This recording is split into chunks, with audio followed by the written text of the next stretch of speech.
4 years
sọ̀rọ̀ mi dayọ̀, mo wá ṣọpẹ́.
My colleague has apologized already for starting a bit late. I've never understood the term African time. Once I said 10 a.m., I would have loved 10 a.m. But we thank God that we're here, and we are holding the second, as I said, biennial Dipo Famakinwa Colloquium. We should have held this last year. We all know what happened last year. Corona decided to take over the year. It started in March. This was meant to have been held in April. Then we still didn't understand what was Zoom. Whatever it takes, we must do this. Dipo Famakinwa, apart from being my friend, Biodo said was the pioneer Director General of Dawn Commission. I said it 4 years ago that the last 7 years of Dipo's life, the last 7 years was devoted to Dawn Commission. The last 7 years, 2013 to 2017 as Director General, but 2010 to 2013 as one of the prime movers of what became Dawn Commission. So his last 7 years was, his wife is here, he can attest to that Dipo was always all over Southwest Nigeria. His car then was a Toyota Avensis. The car, he would joke that even if without a driver, if you just say the car should head to somewhere in the Laurel, the car will get there. Because he traversed the entire region. He gave his all. And I'm glad, I'll say this, not that we're trying to pat ourselves on the back, that despite the challenges, even after he has left, we have kept the flag flying. Once in a while, when we meet some great challenges, we then tell ourselves that for the sake of the efforts that Dipo put into this project, you just have to carry on. You just have to carry on. And as I said, I'm not sure, as I say this all the time, that even a biennial lecture is enough to immortalize Dipo. But we organize this as a means of carrying forward his ideas. Once in a while, when we look at what's happening in the country today, the debates on secession, restructuring, and all this stuff, these are some of the things that was in the forefront of the debates that Dipo had over the years when he was Director General and before he even became Director General. And in our choice of our main speaker today, again, we are just trying to pander to Dipo's values. Dipo was someone who reached across the Niger. He just didn't stay in Southwest. His friends, his associates, cut across the country. If you want to confirm that, just go and read El Rufai's book, Accidental Civil Servant. You will find Dipo's name in the book because he reached his associates, cut across the whole country. So we at Dawn Commission felt that in organizing these lectures, we will not just be restricting ourselves to somebody from Southwest, or no, that's not what we're about. This Dawn Commission itself is not, we call it, it's not a sectional agenda, it's not a secessionist agenda, it is a development agenda. And when you are talking development, you want to ensure that you reach out to anyone and everyone who develop Nigeria. We are facing unprecedented challenges at the moment, and there's no point in lying about that. The challenges we are facing is great, but they are not insurmountable if we are sincere as a people. The biggest challenge we faced in the last few years as a country is that of insincerity. But we believe that if we all decide to understand what it means to be in a federal country, a lot of the problems we are facing will become history. The problems we are facing is because we have failed to differentiate between a unitary country and a federal country. Nigeria is a federal country, and we should, as much as possible, try and operate it on a federal basis. Once we do that, I'm also of the opinion that even the cries of secession will probably disappear. And one should not just dismiss those cries as people who want money, as our presidential spokesman was saying yesterday. Such an unfortunate statement, but that's the country we're in. So, but on behalf of my team at Dawn Commission in Ibadan, I would like to welcome you to this audience. Some of them have been calling me, when are you starting? I said, please just bear with us. We are in Nigeria. Our 10 o'clock can be 10:30. So we are starting now, and we have an eminent speaker. I won't do the introduction. My colleague will be doing all that. But my job is just to say thank you for sparing your Wednesday morning to come here and join us in honoring Dipo, Famakinwa. Once again, thank you very much indeed.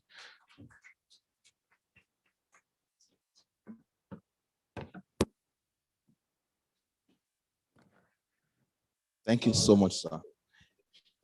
So there will be going to be a citation of the man that we're here celebrating, Mr. Dipo Famakinwa, the deceased pioneer DG of Dawn Commission. Like DJ was trying to say the other time, I don't know anybody that came in contact with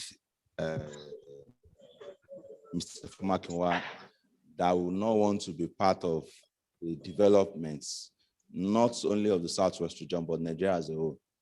It was so much in love with the development of the space, and it built everybody, it rallied around everybody to say that let's find a way to develop this land, and you could say that he expanded his tentacles to other regions because you understand the place of Southwest in the entire Nigerian colleague, Titi Kushimo, to tell us about the late Dipo Famakinwa.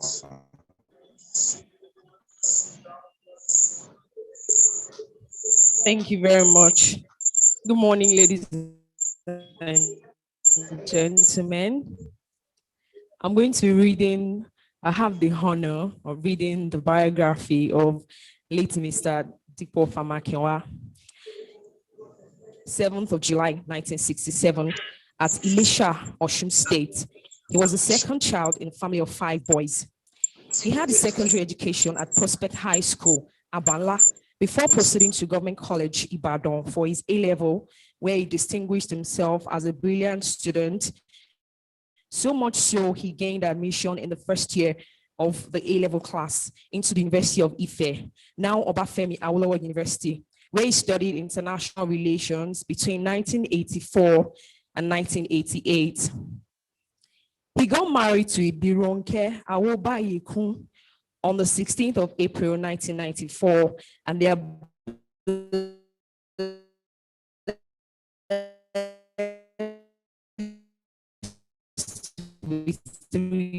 children.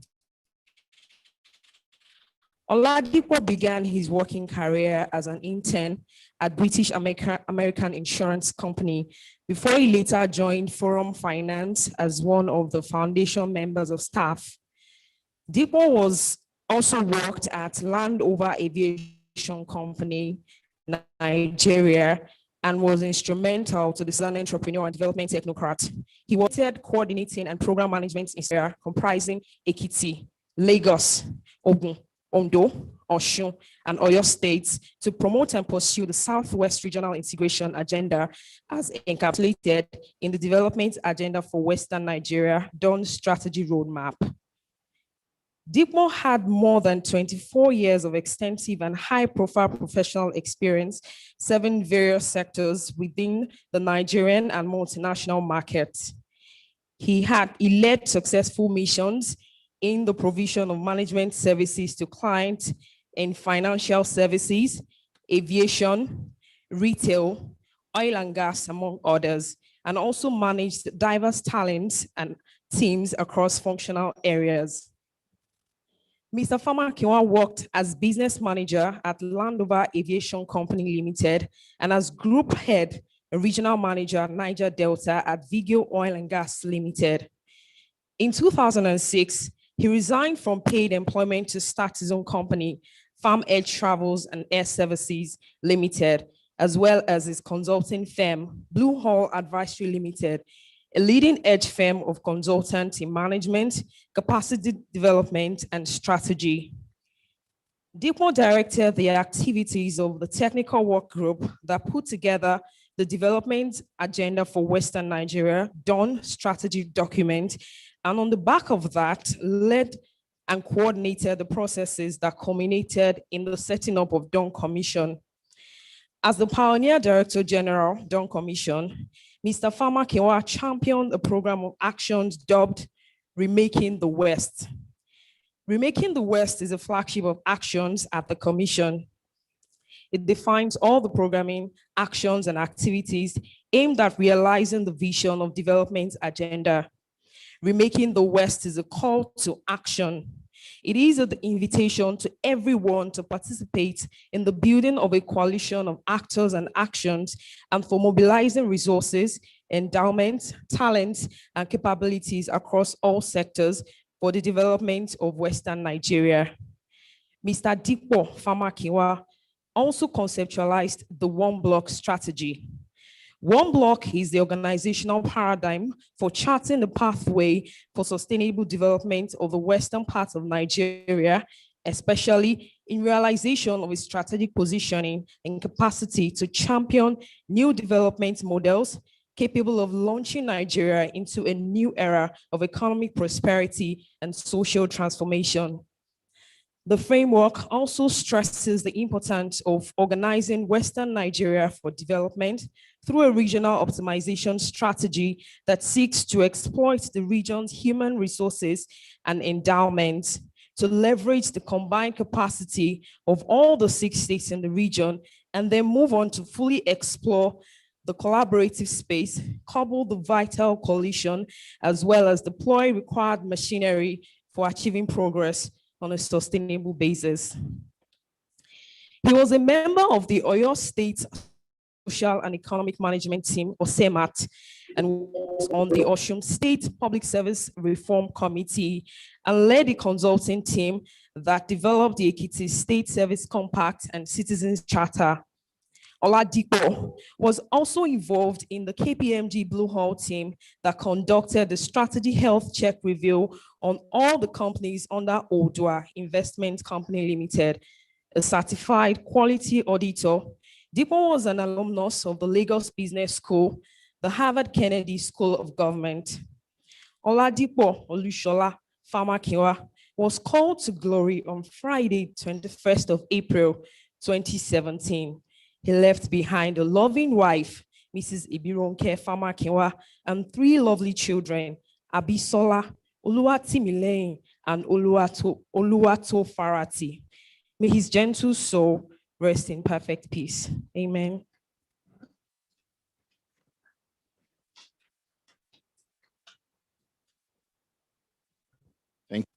you can imagine that in just a short 49 years on health, and somebody was able to achieve that much. Bless God for the memory of the disease. So the next thing on our agenda, sorry, one of the panelists is here, Chief Dasaolu. I'll leave, you're welcome, sir. Yes, I'll leave it to the moderator of the presentation session to introduce him. So at this point, I would like to invite my colleague, Prince Aditya Adeleke Adedoyin, to come and do us the honor of introducing the keynote speaker and the panelists. Thank you, Mr. Prince. I'm sorry. Thank you. I would like to welcome all our distinguished guests, ladies and gentlemen, to Colloquium in honor of late Mr. Dipo Famakinwa, a very passionate and very progressive Nigerian. Like has been said, he was until his demise the Director General of the Dawn Commission. Dawn Commission is situated in the western region of Nigeria, and agriculture has been the mainstay of this region for centuries. The key thrust of Nigeria's agricultural renaissance is to diversify its economy by making agriculture the hub of economic growth, while also achieving a hunger-free country. Security translates to human security. Food security has become a national priority for the country, considering that the vast majority of its 198 plus million population is food insecure. Food and nutrition insecurity is prevalent in Nigeria despite its favorable agroecological endowments. It has a land mass of 92.4 million hectares, out of which only 32 million hectares or 34.63% are under cultivation. Nigeria therefore lacks both the nutritional requirements of its swimming population. As such, food insecurity, and the prevalence of human insecurity in Nigeria are probably amongst the worst globally. There are, however, various barriers to positioning Nigeria's agricultural sector. These include, among others, political uncertainty, uncompetitive environment for agribusiness, underinvestment, corruption, lack of access to credits, as well as quality agricultural inputs, weak implementation of policies, poor market access, and national insecurity. The major threat, however, to agricultural sector is insecurity and the national insecurity as a result of our political environment. Not only are farming activities incapable of being carried out under an insecure environment, domestic output is stifled, farming communities are displaced, and access to regional markets is blocked. In addition to the terror groups, kidnappers lurking in our forest have become a major threat to farming communities due to incessant attacks on these communities with attendant fatalities. In other words, the disruptions from these activities undermine the capacity to farming communities to produce optimally, thereby creating food shortages that ultimately deepen the food insecurity profile of the country. National security is naturally linked to human security. At the Colloquium, we will be exploring the linkages, gaps, pitfalls, and opportunities of the socio-political determinants and other elements of the Nigerian agriculture and security landscape. The theme of this colloquium is federalism, insecurity, and challenges to agriculture. To do justice to this very broad topic, we have in our midst today a Nigerian of repute, one who one can say is a broad-based Nigerian. Some say he's from the South, but we know he's from the Southwest. He's one of us. Ladies and gentlemen, Ambassador Joe Keshi, OON, will be our speaker for today.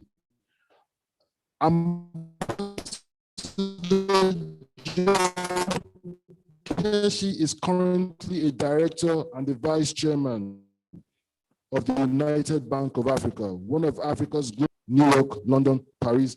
Previously served as the chairman of the bank. He is also the Director General, Based Commission, responsible for economic cooperation and integration among the core South-South states of Nigeria. He's the chairman, AfriGrowth Foundation, Nigeria, and a member, Board of Trustees, NOC University, Kachai in Kaduna State. He is also the second national vice chairman of the Association of Retired Career Ambassadors of Nigeria, ARCAN. Before joining the bank, Ambassador Keshi had a distinguished career in the diplomatic service of the Federal Republic of Nigeria, ending up as the top career diplomat of the country when he served as the head of the ministry in the capacity of the permanent secretary. He has also served as the permanent secretary, cabinet secretariat responsible for the meetings of the Federal Executive Council presided over by the president. This was under Presidents Olusegun Obasanjo and President Musa Yar'Adua. He also served as the national coordinator, Nigeria National Volunteer Service, from where he initiated Nigeria's engagement with her diaspora. During his 35 years diplomatic career, Ambassador Keshi served in 7 countries in various capacities. These are Togo, Ethiopia, Belgium, the Netherlands as chargé d'affaires, Namibia as deputy head of the Nigerian Observer Mission to Namibia, Sierra Leone as a deputy high commissioner, and the United States of America Consulate General of Nigeria, Atlanta, covering 14 southern states of America, including Texas and Florida as a Consul General. In the ministry, Ambassador Joe Keshi held several directorate and management positions, including Director, International Economic Cooperation, Assistant Director and Deputy Undersecretary, European Affairs, responsible for North America and the Caribbean, Head, North and West Africa Division, and the head of the West African Division. He also served as a special assistant to the Director General of the Directorate of African Affairs and special assistant to the Senior Special Assistant to the Organization of African Union Chairman.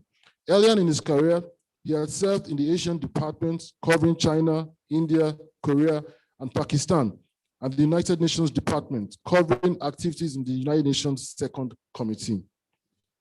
He was a member of various Nigerian delegations and participated in several bilateral, political, and multinational economic negotiations at official, ministerial, and head of state/presidential levels, including being a member of an international team that negotiated the peace agreement that ended the 10-year civil war in Sierra Leone. He served as the secretary of the Nigerian delegation to the quadripartite meetings between Benin, Ghana, Togo, and Nigeria on cross-border crimes that culminated in the signing of the quadripartite agreement between the 4 neighboring countries on border control and cross-border crimes, including smuggling. In addition, he participated in some of Nigeria's efforts to end the Chad crisis, secure the independence of the Sahrawi Arab People's Republic, as well as efforts to end the apartheid system in Southern Africa. Ambassador Keshi is a graduate of political science from the University of Ibadan, Nigeria. He holds a diploma in international relations and diplomacy from the Nigerian Institute of International Affairs, Lagos, Nigeria, and a master's in public administration and development with policy analysis as area of concentration from the Institute of Social Studies, Erasmus University, The Hague, the Netherlands. He's a fellow of the Kennedy School of Public Administration, Harvard University, and a fellow of the Harvard Business School, Boston, United States of America. In recognition for his contributions to the Nigeria's diplomacy and foreign policy, he was conferred with the Order of the Officer of the Niger, OON, by President Musa Yar'Adua. He has been honored by several local and international entities, including several cities in the United States of America, of which he is an honorary citizen of the States. Ambassador Joe Keshi is a regular on lecture circuits and a regular TV commentator on national and international affairs. Ambassador Joe Keshi is happily married for the past 43 years to Mrs. Dayo Keshi, and they are proud parents of 3 children and 6 grandchildren. Ladies and gentlemen, join me as I welcome to the podium His Excellency, Ambassador Joe Keshi.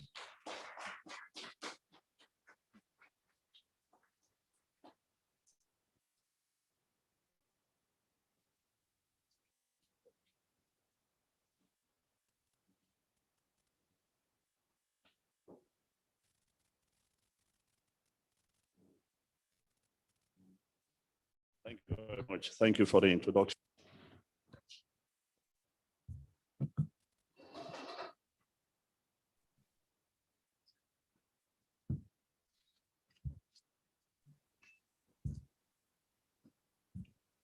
A very good morning, ladies and gentlemen, and a special morning to Mrs. Famakinwa, and I'm glad to see you and to meet you. One of the failures of we husbands is that in the course of duty and life, we seem to find and bond with one another. It's only sometimes I remember that we all bring our wives to the table. But I'm glad to meet you here today. And I'm very delighted and honored, ladies and gentlemen, to be here this morning and to join the Don family for the second Famakinwa Colloquium in memory of the pioneering Director General. To the current Director General, Sheyi, and his team, I thank you most sincerely for the invitation. Dipo, the much I know about him was, Dipo, sorry, the much I know about him was a fine and gentle soul. And when he left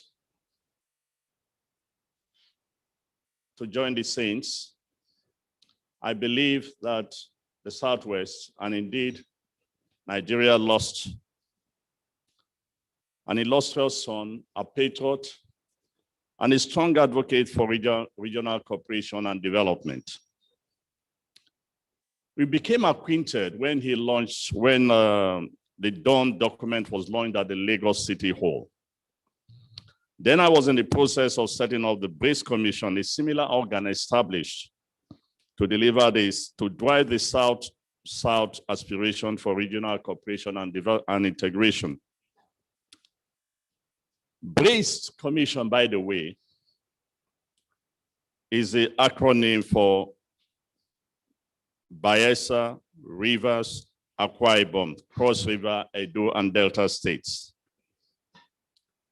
and was the major outcome of the first South-South Economic Summit. From the very beginning,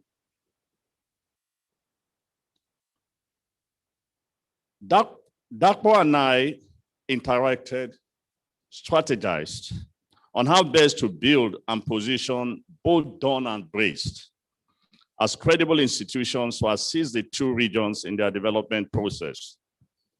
A strong advocacy and commitment for subnational development among contiguous states was genuine and focused, and we are based not only on its knowledge and understanding of the essence of regional cooperation and integration, but also on the fact, the simple proposition that regional cooperation would strengthen and advance rapidly the development of both regions and indeed the Federation. This is essentially as it will rekindle the competitive spirit that propelled Nigeria's development in the first few years of independence, creating so much hope and expectations about the new independent African state. There were strong reasons for that global hope about Nigeria in the 1960s. Regrettably, that hope has diminished. And it was one of the issues that we tackled this morning on NTA Nigeria about our foreign policy. But this, I must say here today, and to the people of this region, Dipo's dream for Dawn must not die. Because after he launched the Dawn agenda, and we became friends, and he came along to my residence here in Lagos, it was then I urged him that you cannot actualize everything you have in this document without an institution like we were doing, setting up the Brace Commission at that time. And I think eventually that was where he began to think of the idea of establishing the Dawn Commission. And so, as the Director General said this morning, truly this is not enough to honor him. Truly it's not enough. This is not enough to honor him.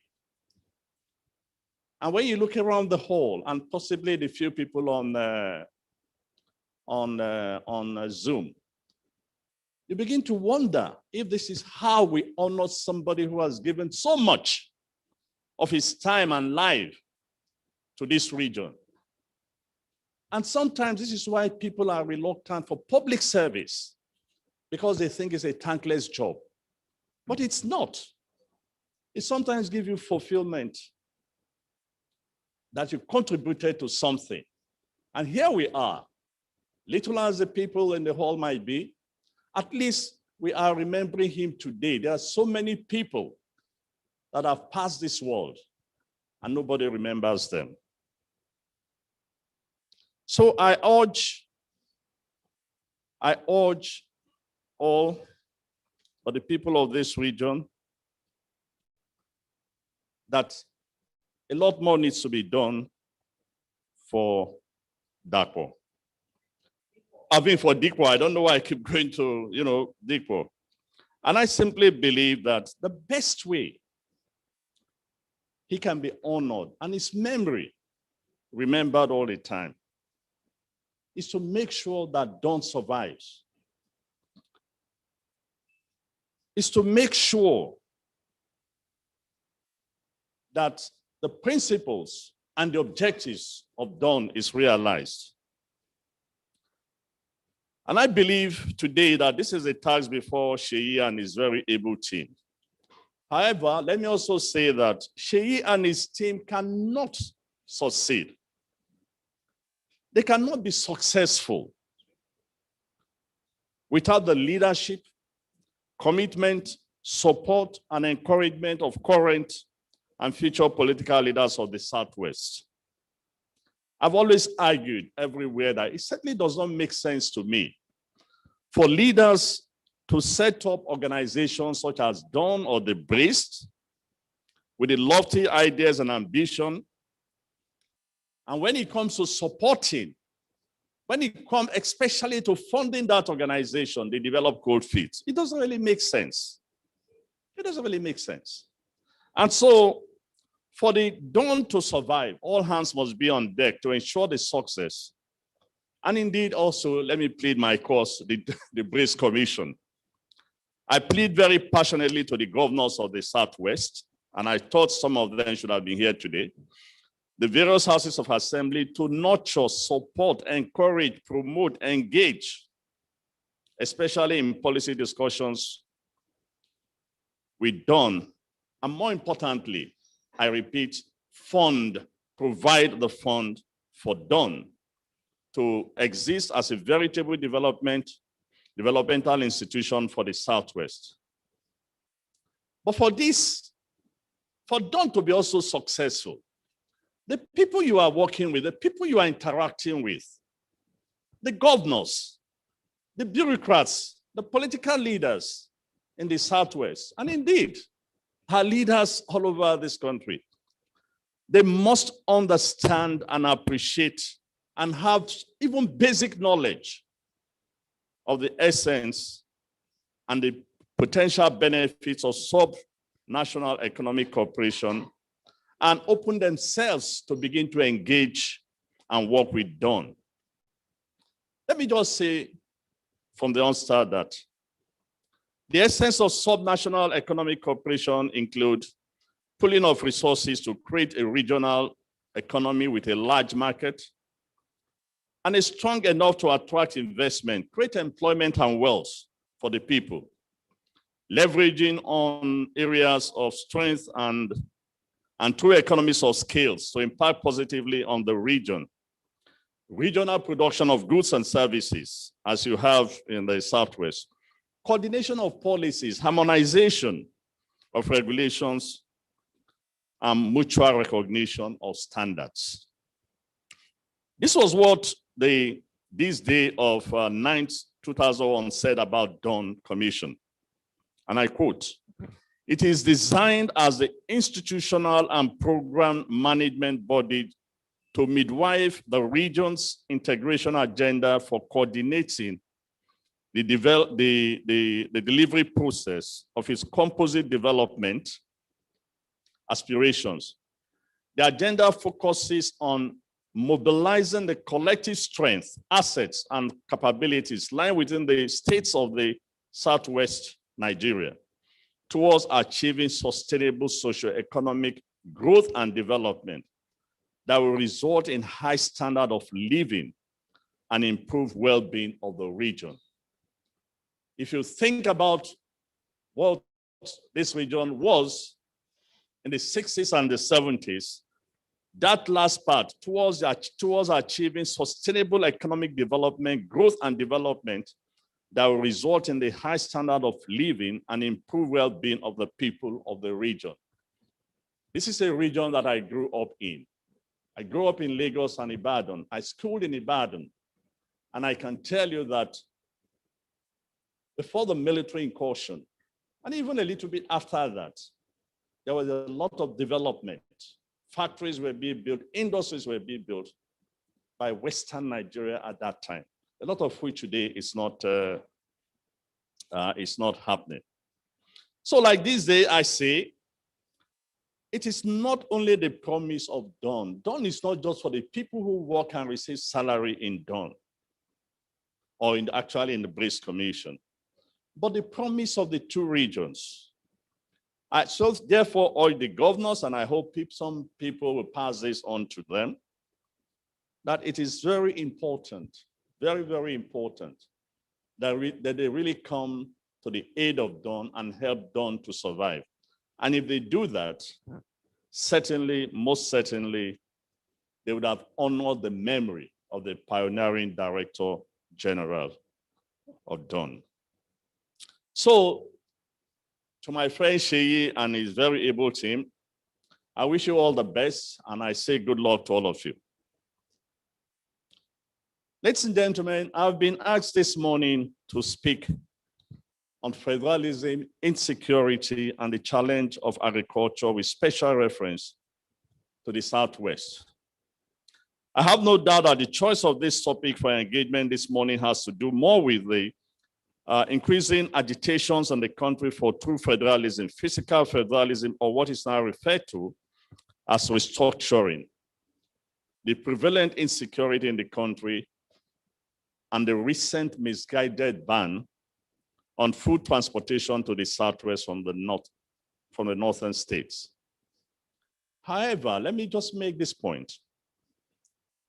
It is instructive and sad commentary on our ability to solve problems that a country in 1960 adopted and operated the federal system finds itself in 2021 debating on ensure the political system that will guarantee it peace, tranquility, unity, and progress.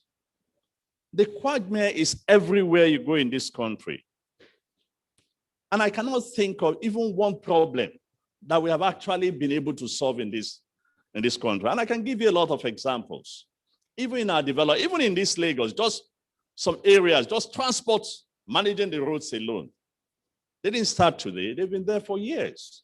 It begins to call the question our ability and seriousness when it comes to trying to address problems. So what do? We allow the problems to fester.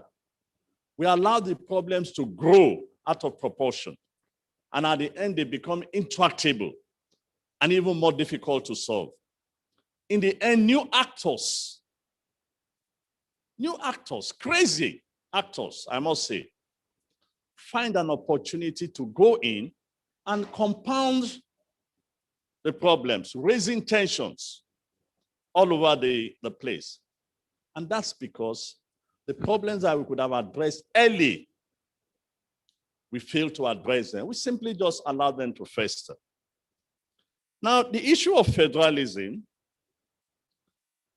should have been put to rest, in my view, in 1999, had the new political class the courage of their conviction to return to the federal structure that existed and functioned relatively well before the incursion of the Nigerian military into national politics in 1996. Beyond the issue of courage, it's also a measure of the character and quality of current leaders who have shown no inclination to acknowledge the impact of the military destruction of our body policy, the disregard of the federal structure and its replacement by a centralized unitary system. Now, the Guardian newspaper in the last couple of weeks have been writing a very interesting editorial on federalism. And I will ask all of you here present today and those listening on through the online, I will urge you all to find the Guardian newspaper and read. I think as of today, they have written 25-part editorial on federalism. But I'll just quote from part 1, where the Guardian said, "Let's not play the ostrich anymore. This newspaper would like to state for the umpteenth time that federalism is the answer." And so it says, what is the question? What is this thing called federalism? We must warn that there's a lot of literature, and that's true, on the meaning of federalism, and people have approached it from sociological, economic, and political dimension. But let's avoid the rigmarole, he said, and the acrobatics of academics.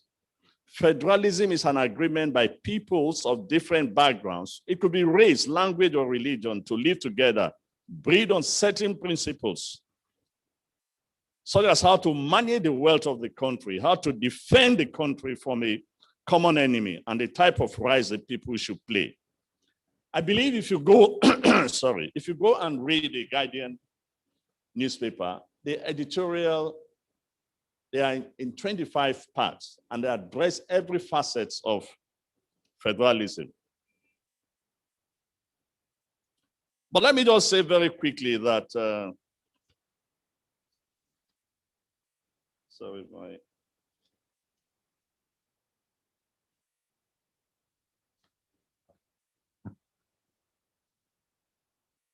okay.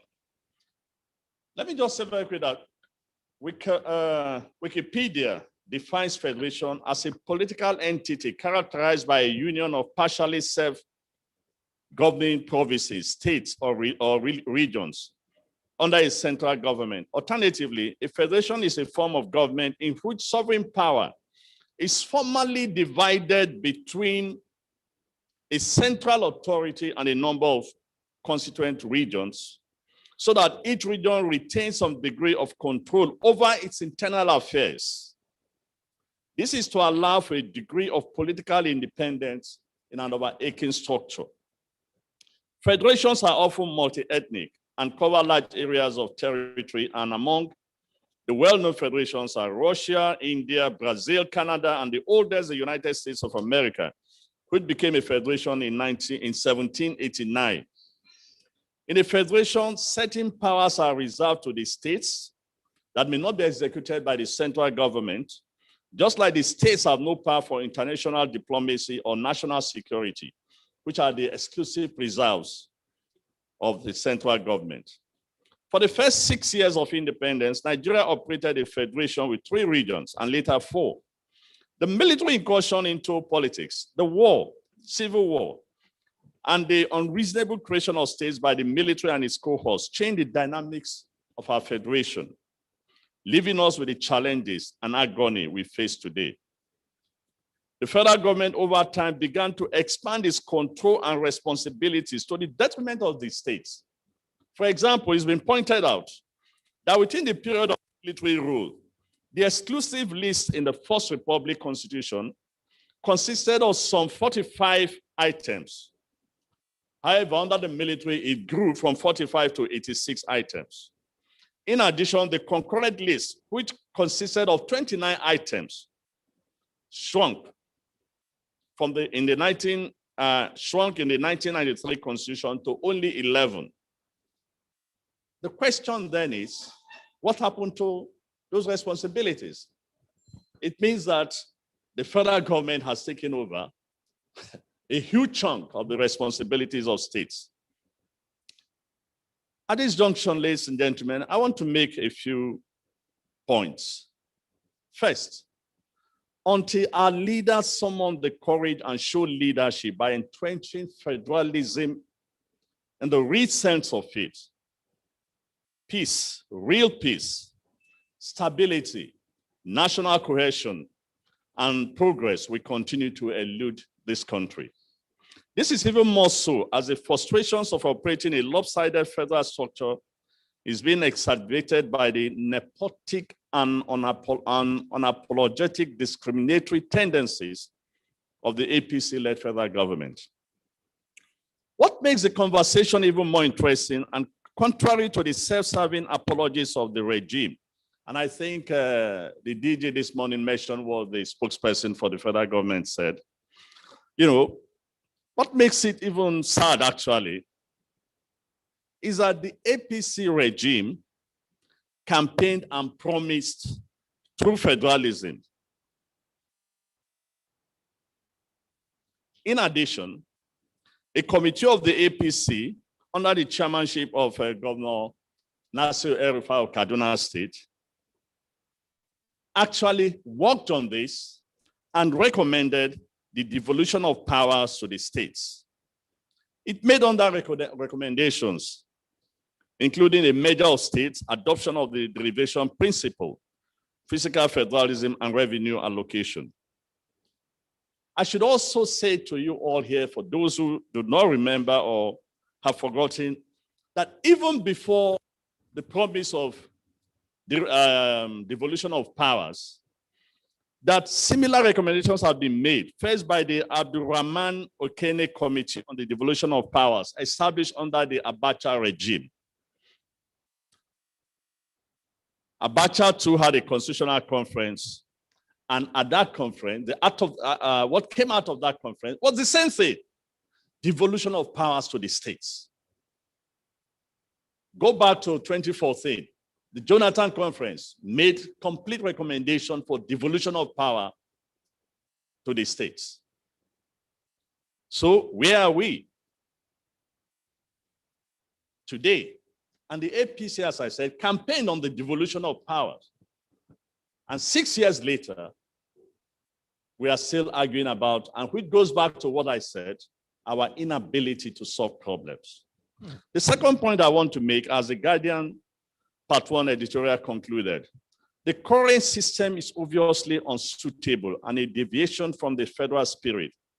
This is even more so as we all know that the current state structure is not working, and it's not working. And I believe this because to a large extent, when you look at the papers this morning, state governors are pleading with the federal government over a number of things. It shows you that in a true federal system, that is not the way it works. So if the states are not working, in my view, the Nigerian Federation will not work. Believe me, trust me on this. If the states don't work, the Nigerian Federation, I believe, will not work. And Nigeria has little chances of surviving or achieving its manifest destiny as a giant of Africa. To enable the states to work, we must return to a true federal structure in which states grow in accordance with their resources and capability. Let's be clear about this. Again, if the states don't work, the federation will continue to struggle and states will not work until they are properly resourced and capacitated, as well as made to contribute to the running of the federation. Now, this is very important because sometimes you hear people say that, oh, the reason why we should not be thinking of that or that actually the people of the Niger Delta are selfish. They want to keep all the money. No, that's not true. Believe me, it is fallacious to believe that this country will collapse if we run a true federal system. Number one, every state in this country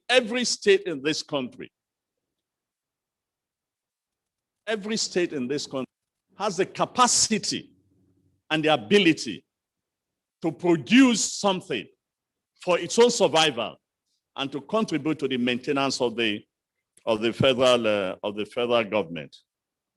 What has happened over the years is that because they carry unaccounted resources from Abuja, which, by the way, is sourced from the Niger Delta, it is because this money comes every month. Every month they go to Abuja, collect money, and they just do whatever they like. How do you expect anybody who does get free money to take life seriously? This is what has made the states what they are today, and the leadership of the states very uninspiring. Uninspiring in they are not seriously challenged in terms of development. Because every sit down, you don't even think, as some governors are beginning to think now. I mean, El-Rufai said, and I think I would also toy that later. El-Rufai spoke a couple of days ago that sooner than later, Kaduna State will not depend on handouts from Abuja anymore. I don't know, I know a few bits of what he's doing in Kaduna State, but that's a challenge, and that tells you that it is not true that states will collapse or that states will be unable to survive. Every state has something they can put in place for their own survival. In any case, if you can't survive, you can merge with another state and don't hold the rest of us back.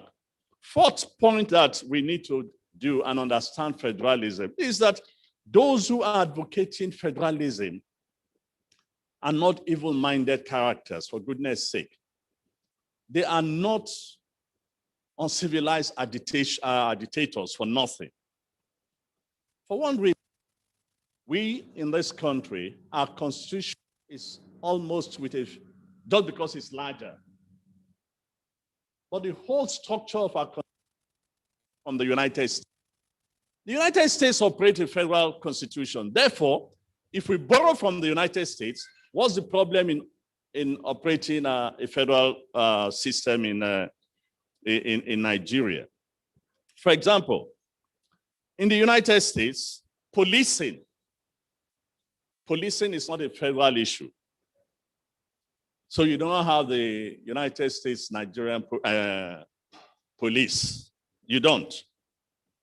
It's not at all.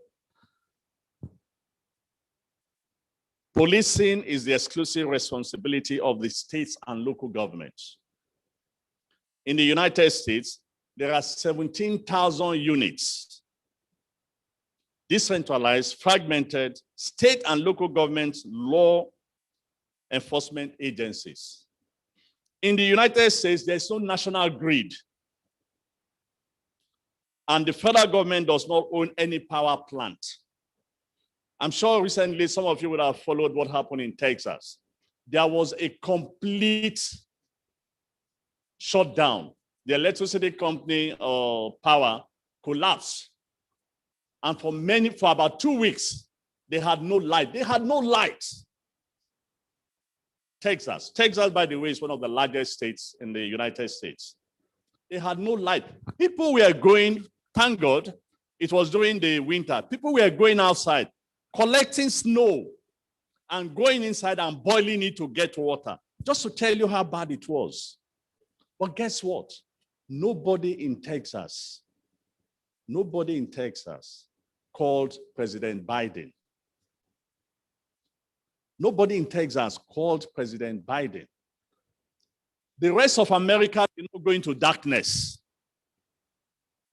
They didn't go into darkness. Among that they simply held responsible the company that was responsible for providing light. And it's that company that, in fact, they held responsible the governor, because he knew that that company, who the state has some interest in, was not doing well until the system collapsed. But here, if anything happens, even in Lagos, we all begin to call Buhari, and we leave Shoyolu, to enjoy his peace. The other point I want to make is that, so I believe, and we've been arguing this in the BRICS, we need to decouple the national and allow the region. And that's what one of the reasons why Dawn was established. Let the region manage its electricity wahala. It will work, I can assure you. Look, Akwa Ibom today have light. Has a plan out of the power plant. But everything Akwa Ibom produces is pumped into the national grid. Every part of other parts of Nigeria have light. Akwa Ibom do not have light. Does that make sense? It doesn't make sense. And if you decouple regions like the Niger Delta, like the braces, the Niger Delta, would have 24 hours because the governors in the past actually built a lot of power stations, but they are pumping everything they have into the national grid. And nobody seems to appreciate what you are doing. There are over 50,000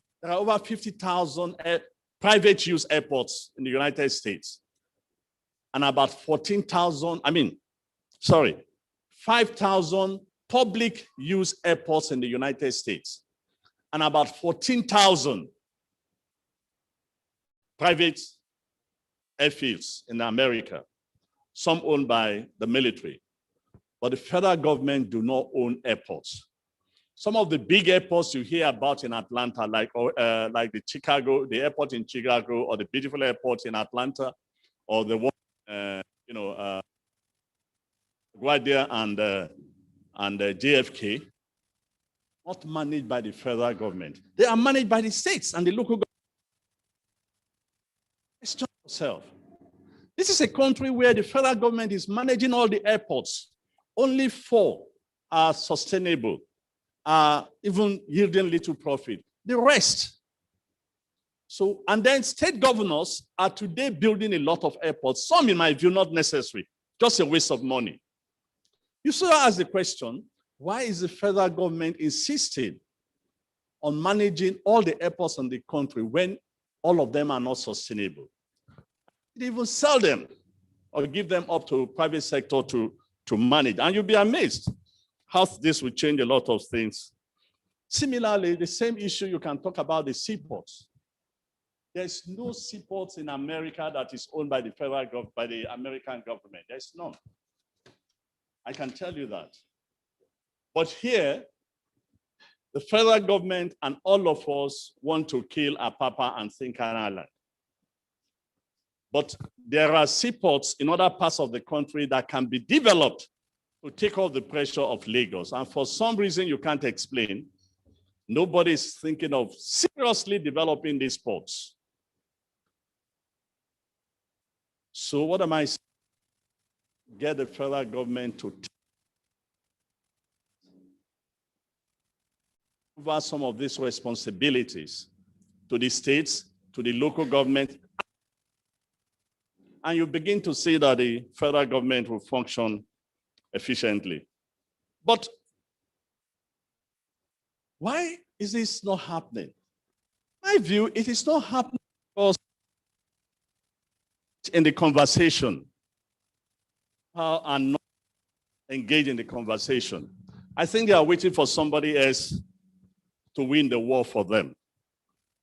I make bold to say today that if the governors collectively get involved in this conversation about true federalism, we should not leave the battle to the Afeniferis, to the Ohanese Indigo, to the people of the Midwest, to the South-South Forum. No, this is not their headache. They may be agitators, they may be advocates. But until the governors who meet all the time with the president, who meet all the time among themselves, become serious, stop playing the ostrich, and say, look, we cannot survive until you do A, B, C, D. That is when you see some dynamic changes in this. So the governors must be involved in this. Let me say again, for true federalism, without a strong, well-resourced, structured, and capacitated, no, let me say in conclusion on federalism also, and this is why I said the governors are very instrumental in these debates. There can be no true federal structure from the local government. The local government is regarded as the third tier of government. Since 1999, state governments have not allowed the local governments to function effectively. This has led to debates about the future of local governments in Nigeria. We do need the local governments, and Nigeria cannot operate a true federal structure without a strong local government system. So, as power, it's only fair. As we campaign that power should go from the federal government to the states, let's also begin the campaign that power should also go from the state governments to the local governments. So I appeal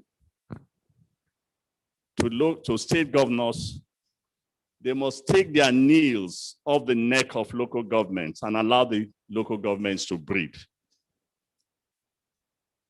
Local government autonomy must be guaranteed, protected in any new constitution, so that the state governors will stop doing what they are currently doing, taking even the resources of the local governments.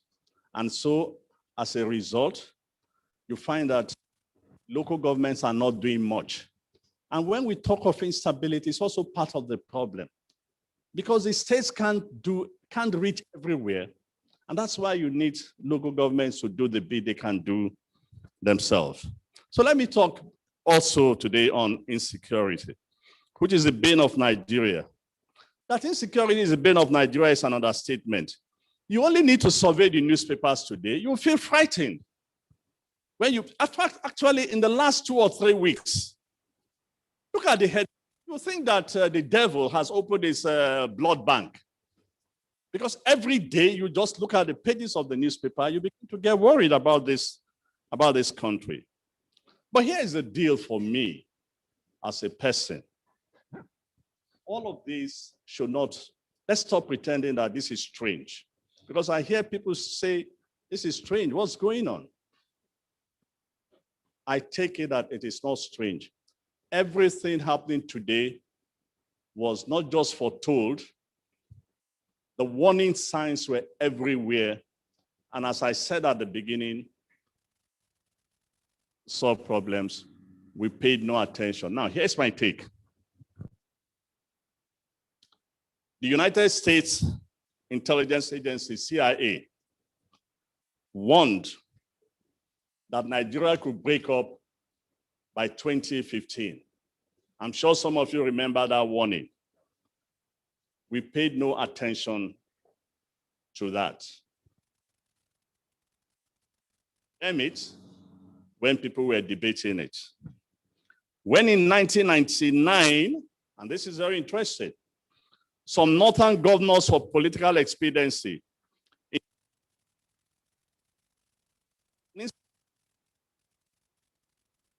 to their youths consigned a generation of northern youths to Arabic studies and the cramming of the Quran. When they were doing that, for goodness sake, what do they think they were doing? What do they think they were creating?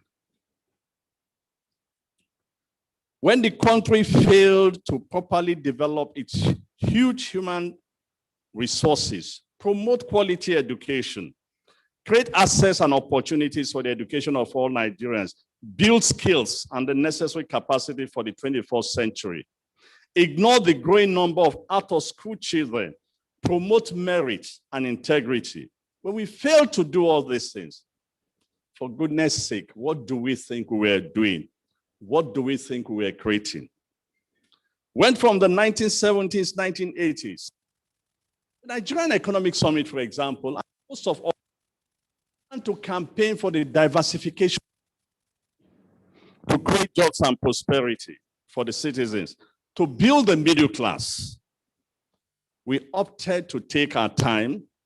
Instead, we engaged in policy somersaults and pretended that continuity in government has no merit. that agriculture, which we built, which was what we built upon. Your cocoa house where Don is was built by agriculture money. An industry can wait as long as oil money was available. We cared little if many young Nigerian professionals and non-professionals voted with their feet to find solace elsewhere. What do our leaders think they were doing? But most importantly, when we balkanize the states without serious thought to ensuring the viability of some states, when we began to balkanize the Nigerian police force, for example, when we fail to pay strong attention to what's going on in the military and the security forces, and what do you all think we were doing? We were simply laying the foundation for what is going on today, pure and simple. We laid the foundation. We saw it coming, but we did nothing. You know, such is the state of our insecurity today that a number of people are beginning to get worried. For example, Simon Kolawole of this day, in his last editor, in his last column, has started to express fear that Nigeria must become like Somalia. Somalia was a country over 30 years ago that fell into chaos. No functioning government.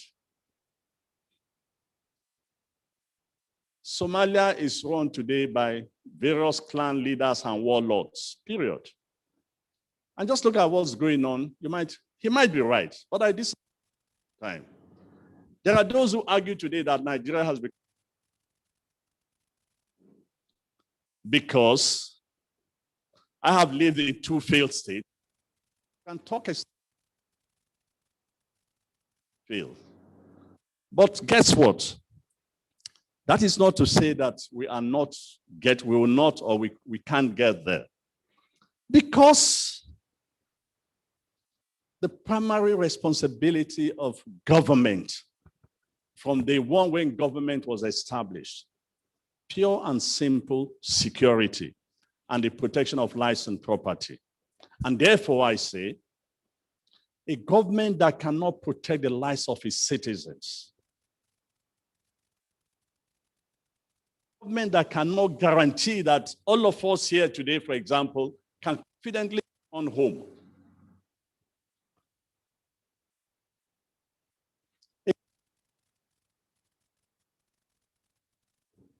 And do not have the appetite to seriously tackle security issues like we're experiencing today.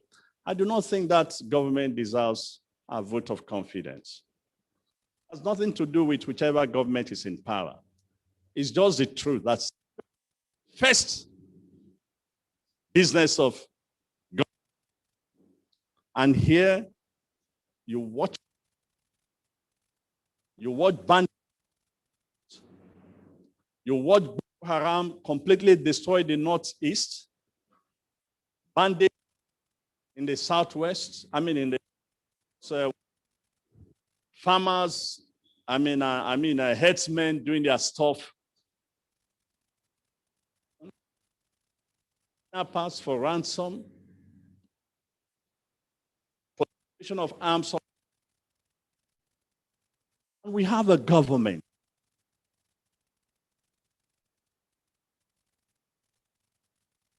Everybody seems to have given up. Even worse still, which is what is very painful.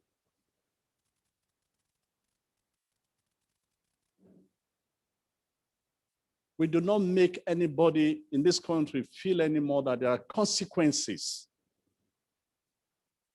for whatever they do. Nobody has been tried among the Boko Haram elements. We don't even know who their sponsors are. We don't know who their financiers are. Some people have been arrested for transferring money. Depends on, we are arresting those who are transferring money, doing possibly a legal business. Who gave them the money to transfer? So there's so many questions. And when government is not really responding to these things, you begin to wonder, that same government is not enabling and the Boko Harams and the rest.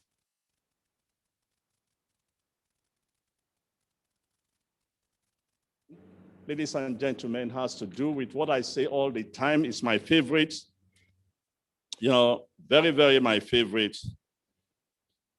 And that is the fact that it's all about leadership.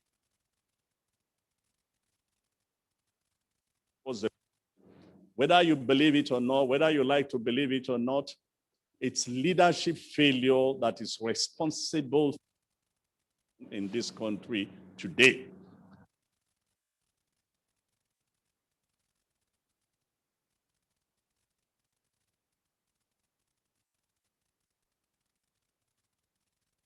You think leadership do not? You think leadership is not the most important thing? I mean,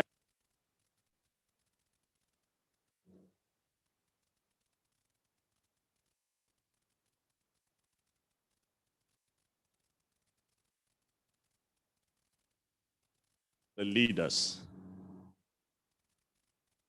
the head of a gang, or you cannot be in a gang, for example. That's the word, you gang. And your boss, morning you tell the boss,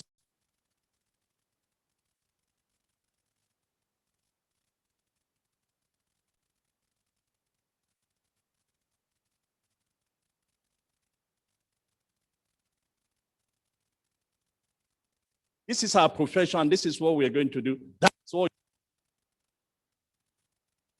gathered here today. If you think leadership is not the problem, do me a favor and just take a look at this.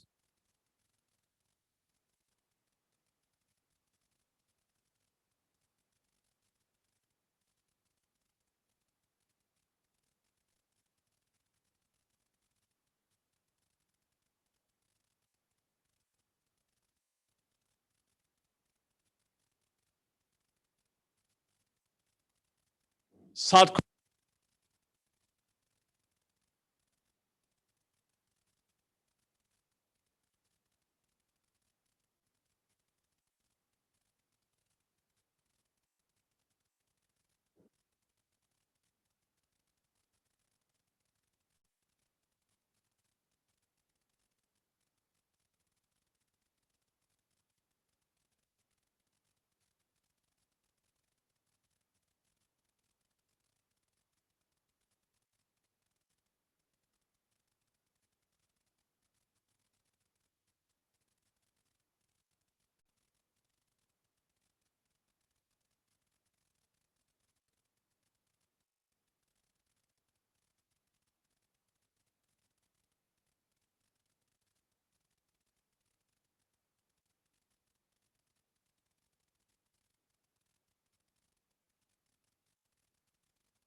leadership matters again.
in the country, in Dubai.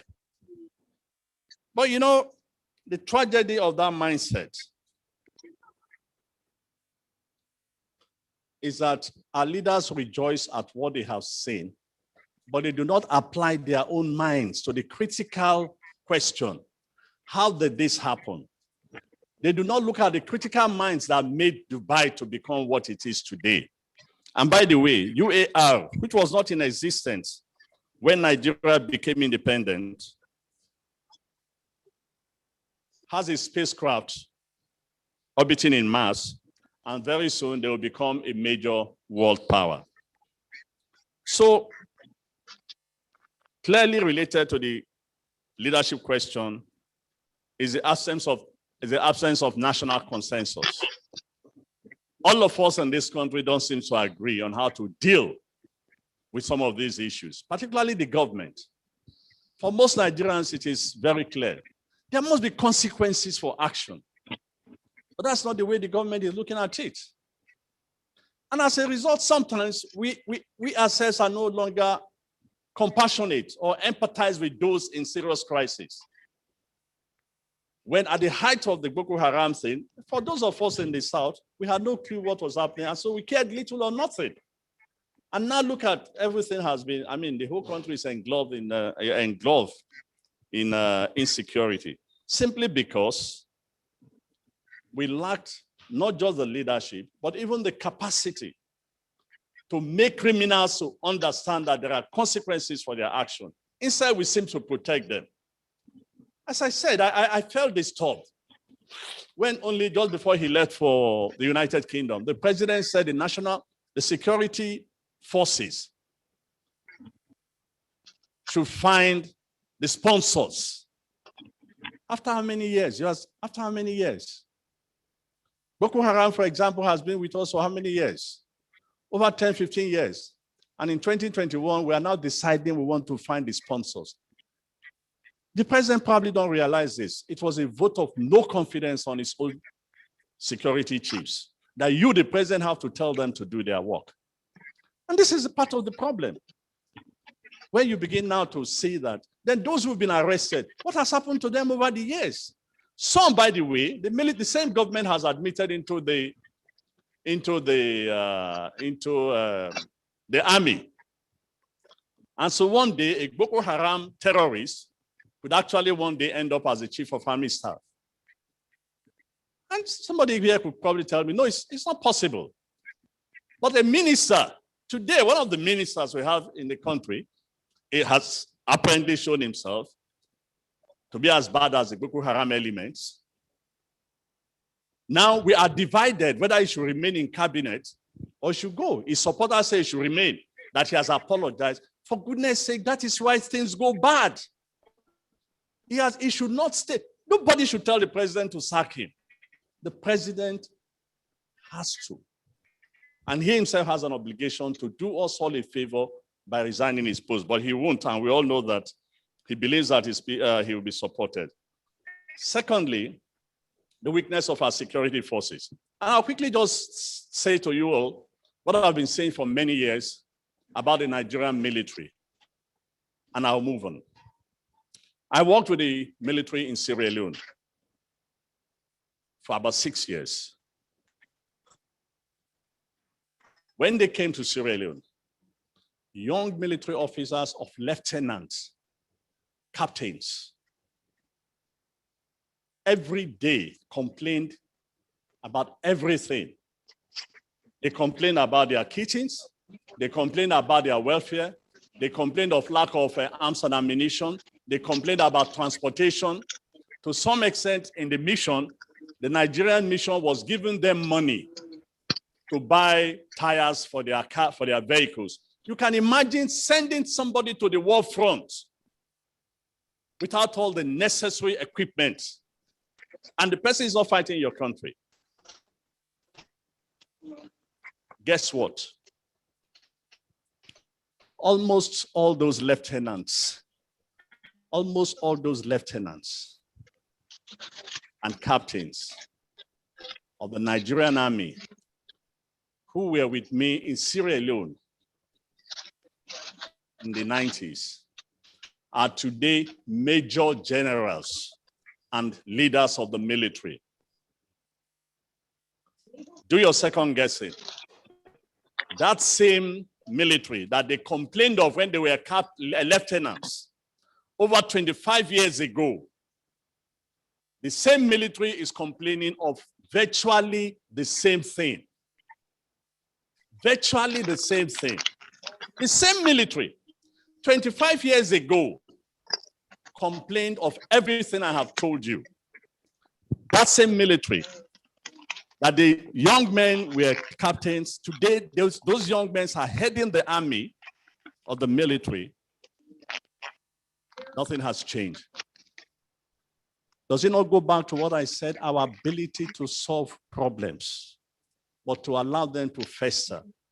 Now the military gives you the excuse that yes, Boko Haram, for example, is not a conventional warfare. For goodness sake, who did the military fight in Liberia and Sierra Leone? They fought the same bunch of ragtag army. So the question is, did they not get any experience in Liberia and Sierra Leone that they can apply in dealing with Boko Haram? So that's food for thought about our ability to solve problems, and the leadership inability to see through that our institutions are not working and to reform our institutions. You all know very well about the police, but I'll say very little about the police. By saying, first, I grew up in the police barracks in Ibadan, in, where now I'm trying to remember, Iagoku, and then we lived in Eleyele and later in Agodi. And I can say a lot about the, about the police. But again, when the police say to you, we are not properly funding. Funding is a list of the police. The police has just over the years gone through a lot of problems. Leadership, recruitment, indiscipline. You just name it. All these are with the police. And above all, centralization. How do you want to administer a country as large with so many people from Abuja? It's impossible. And then all the bulk of the resources is kept in headquarters. So I say one simple problem to the police issue is to decentralize power, authority, resources to the police commissioners and the states. Let them manage their men, let them be held accountable. Look, ladies and gentlemen, going back to what I said about, let's look across our shores at where we borrowed our constitution from. You all heard the judgment last night of the George Floyd incident. George Floyd, right? The federal government was never involved in the case. It was the local police in Minnesota. It was the local police, local government, the Attorney General of the states that prosecuted the case, not the state, not the federal government. Like everybody in the world, the president was anxiously waiting and praying that they would do the right thing. I had an interesting encounter with Tafa Balogun when he was IG. I had proposed what you all hear today, community policing. I had proposed to President Obasanjo when he came to Nigeria that a mayor who was retiring and a friend of mine could actually help this country. He was the mayor of he was the police commissioner in New York. police commissioner in Houston. Then he contested for a mayor, and he was retiring. And I arranged a meeting between him and President Olusegun Obasanjo. And we spoke, and he told us how we can use community policing at the local level to address some of the problems we highlighted. To his credit, and this is the good thing about President Obasanjo, that same night, as we were having dinner, he asked his aide, Professor Oyonvare, to write a letter to Tafa to come to America. And I took Tafa to Houston, Atlanta, and Chicago to study community policing. There were a couple of other few officers.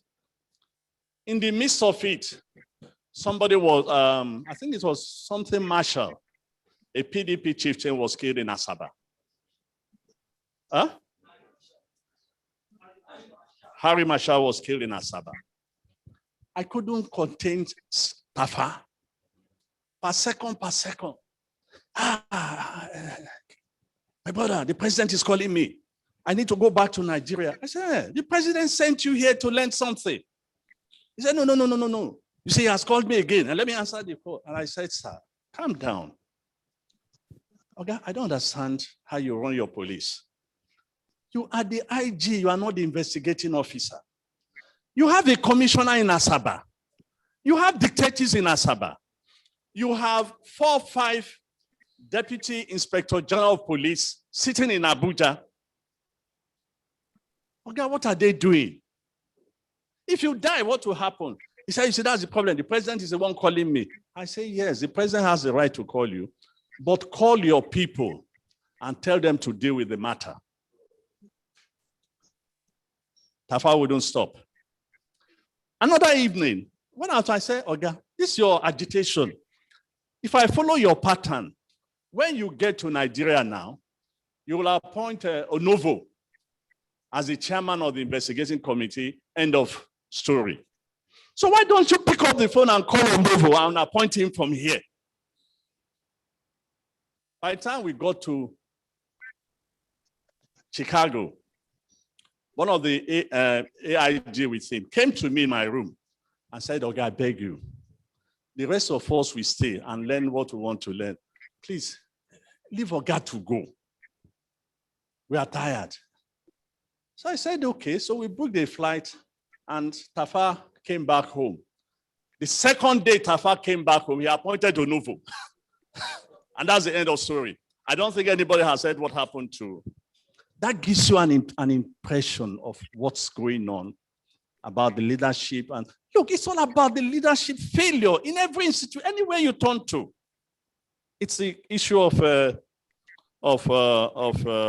leadership. And I would also add our consistent or weakening ability to build the middle class, to pay attention to quality education, and the most significant, to be productive. To be productive. There's a nexus between crime and unemployment. For goodness sake, and I'm sure you all do know this, the huge number of unemployment young men and women in this country should be a concern to all of us, because they are part of what is fueling the insecurity crisis. We are paying the price for those Almajaris that were neglected or that have been neglected for years on the north. They become an easy ground for bandits who want to recruit. That's why I said, all this we are foretold, all this we saw coming, but we did nothing. And so what is the way out? The way out is, of course, to address some of these problems, but that is why I like the way that agriculture was linked into this conversation. We began to develop this country, not with oil, but with agriculture. The Southeast was looking after itself with oil palm. The North was taking care of itself with granite. Southwest was taking care of itself with cocoa. But when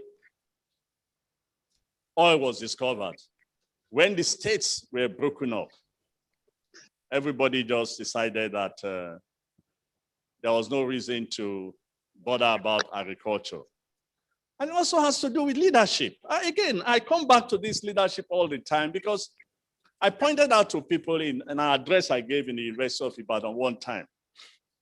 As I said, from our place, down, for those of you who know Ibadan very well, down to Okebola. When you are passing Okebola, that's where the house of Chief Obafemi Awolowo, the old house is situated. As a young man, many of us used to see the premier go to work or come back from work. His gate, made of wood, was always open. I don't know that they've changed it now. And we used to enter the compound to drink water. I'm very serious, to drink water. But that's not the story. The story is that the premier went to work with one dispatch rider in his front, car immediately with a policeman with putties, short knicker and putties in front. The premier finish. He goes from Mukiado to Bodija. That's the guy who ruled the whole of what we call today Southwest. That Southwest has been broken into how many states? 6 states. An average governor goes out with 15 vehicles, all jeeps, and the most expensive jeeps that we do not produce, which means that we are transferring job to Japan, and we are living high and cool. Which is why I say seriously, maybe if the governors are confronted, in fact, I think they're even confronted with the same challenges that Chief Obafemi Awolowo, Chief Akintola faced in terms of development, but with the little resources from agriculture. Ladies and gentlemen, you need to find out what they did. Agriculture built the University of Ife. And today, even 2 or 3 states in Southwest has a problem managing one university. That should all tell you that we are in trouble. Why? Because the states, going back to where I started, do not have enough money. And the states are not imaginative enough to begin to ask the question, how do we make extra resources to be able to do A, B, C, D? A number of people I hear say taxation. Fair enough. Everybody has to pay tax. But for goodness sake, who are you taxing? Who are you taxing? The market sellers in one shop or this thing, who are doing nothing but for those who are importing goods or those who are bringing warehouse and things from here and there. How much you want to kill them with taxation? No. So we have to, at the end of the day, go back to agriculture because I have no clue. I need to research which country has developed without agriculture. Even those who do not have enough land are food sufficient among the developing countries. So I just want to say that the first thing I believe the region should do is to give priority to agricultural development, essentially to be able to be self-sufficient and to create employment and wealth. Next is for each state to produce on a large scale what it has a comparative advantage to produce and across the value chain. This has to be sustained over time as the region gradually innovates, strengthening subsistence farming and complementing it with mechanized farming to enhance rural economic competitiveness and diversifying economic activities. This requires considerable rural infrastructure, roads, markets, power, and water to support agricultural production and value chains which government must be prepared to undertake. In addition, governments in the region must be prepared to help businesses interested in farming with the procurement or provision of land, incentives for agro-processing and market development, provision of trained agricultural extension workers, reduction of high costs of inputs and subsidies for farmers, as well as graduated price incentives, provision of incentives for youths and farmers to encourage, on one hand, youth involvement in farming, and on the other, to encourage the farmers. The region, like the nation, must invest in storage facilities, and this is very important. This is very important. When we used to travel from here to Delta or Bendel then, when you get to Ore, you see loads and loads of banana trying to come into this, to this part of the, down this way. But nothing, you could actually say that half of them are going to be destroyed because there are no storage facilities. There was a time, European Union, in terms of food storage, has enough butter to last Europe for 20 years. So if anything happens, that's why when there's a disaster in any part of the world, European Union, the Americans, they have no problem in sending aid to that part of the world because they have reserves, food reserves that they can easily open up the storage, take a lot of food and send to the rest of the world, and then they begin to fill up again. Look, the advantage of that is when you create a storage, instead of allowing food to waste, government needs to buy them over and store them. When the prices of such items go up, government releases some in order to bring down the cost, and then again, you begin to accumulate. What it does is that you put money into the hands of farmers to go back to begin to farm. But those farmers you must educate, because I remember that in the 60s, when there was a lot of cocoa money and farmers were given more money to stay in the farm, what they did was that they married more wives. So we have to, again, be sure that we will avoid that. So investment in storage is very important. We also have to invest, we also have to ensure that there's a lot of investment, research, science and technology. Today, there's nothing you can do without science and technology. And when we utilize science and technology, we can actually become food sufficient in the whole of the Southwest. Look, your land is arable. There's nothing you cannot produce in this region. There's nothing you cannot produce in this region. So there's no reason why anybody should be threatening you. But let that threat be a challenge. Let that threat reinforce the determination of the Western Nigeria to say to itself, never again we will be threatened, that we will become self-sufficient. We are going to focus on agriculture.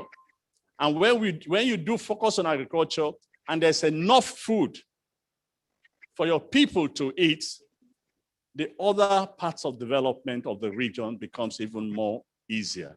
And on that note, I want to thank you, ladies and gentlemen, for your patience. Thank you.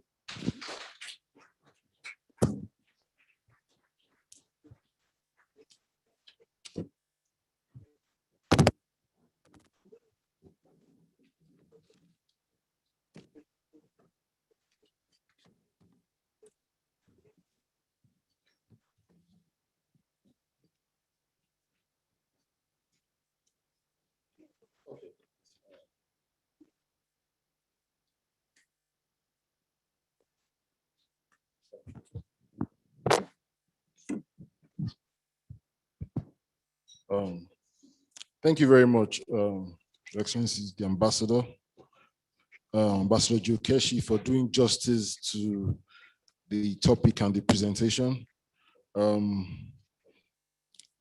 It's always said that the best form of education is traveling.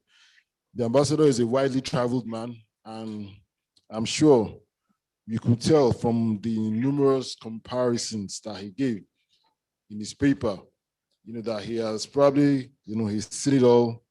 He's been there, he's done that. You know, it's a shame, like he said, that some of the issues that have been bedeviling our development for since the inception of this country are still there at the forefront. You know, we're still talking about them. We're still trying to look for solutions to them. But thank you very much, sir, for delivering the topic and for doing justice to it.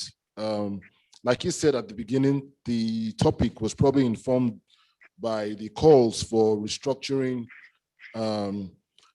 food scarcity and the farmers and herdsmen issue that is the headline of numerous media outlets these days. But anyway, the way he went about the paper, first from talking about federalism, then insecurity, then articulating the need for agriculture as a way out and solving most of these problems, showed the kind of depth of quality, you know, that was present in the paper. So we thank you very much, sir. I will do a brief summary of some of the areas highlighted in the paper. Military rule, civil war, state creation. These are some of the things that change the dynamics of our federation. The federal government continues to expand in its powers to the detriment of the states and taking over state responsibilities. And we've seen that numerous times. There's hardly any period that doesn't go by that we don't see a bill being presented trying to expand the powers of the federal government, whether it's on access to water or security. And even when the states try to, you know, enforce the principles of federalism, they hit bottlenecks at the center. An example is when the states in the Southwest initiated the Western Nigeria Security Network Program, the Amotekun, which Don Commission was at the forefront of. There was quite a number of bottlenecks from Abuja, but eventually we had to strike what I would call a political balance. And today Amotekun is there, it's backed up by law, and it is laying the foundation for further entrenchment of true federalism. Nepotism and the discriminatory approach to governance and insincerity on the part of government, despite campaigns and recommendations for devolutions of power, is another area that is posing a threat to our federalism. I can't even use the word threat to federalism because it doesn't even exist here. You know, these are some of the things that are drawing us back from practicing true federalism. And the ambassador also went through numerous definitions of federalism and the federal states. And in simple terms, what it just means is people coming together to agree on terms, to live together and to organize themselves. You know, but nepotism, discrimination, and insincerity on the part of government and even political parties, you know, political structures and actors, they are at the center of all this. He also emphasized the fact that for Nigeria to work, the states must work. Hence the need for devolution of quite a number of responsibilities and powers to the states. He also said that if we keep saying that we are modeled after the United States, we don't seem to follow suit in quite a number of the criteria on which the United States presidential system of democracy is founded. For instance, when it comes to policing or power generation and distribution, these things are ceded to states and the private sector, but that is not the norm here in Nigeria. Critical infrastructures in the United States, for instance, are ceded to the states and local governance sectors and private sector as well. In Nigeria, we need to do more when it comes to devolution. And he also emphasized that the governors need to actually come together, you know, and push forward a concerted effort to make some of these things happen. The federal government needs to hand over a lot of responsibilities to states and the local governments.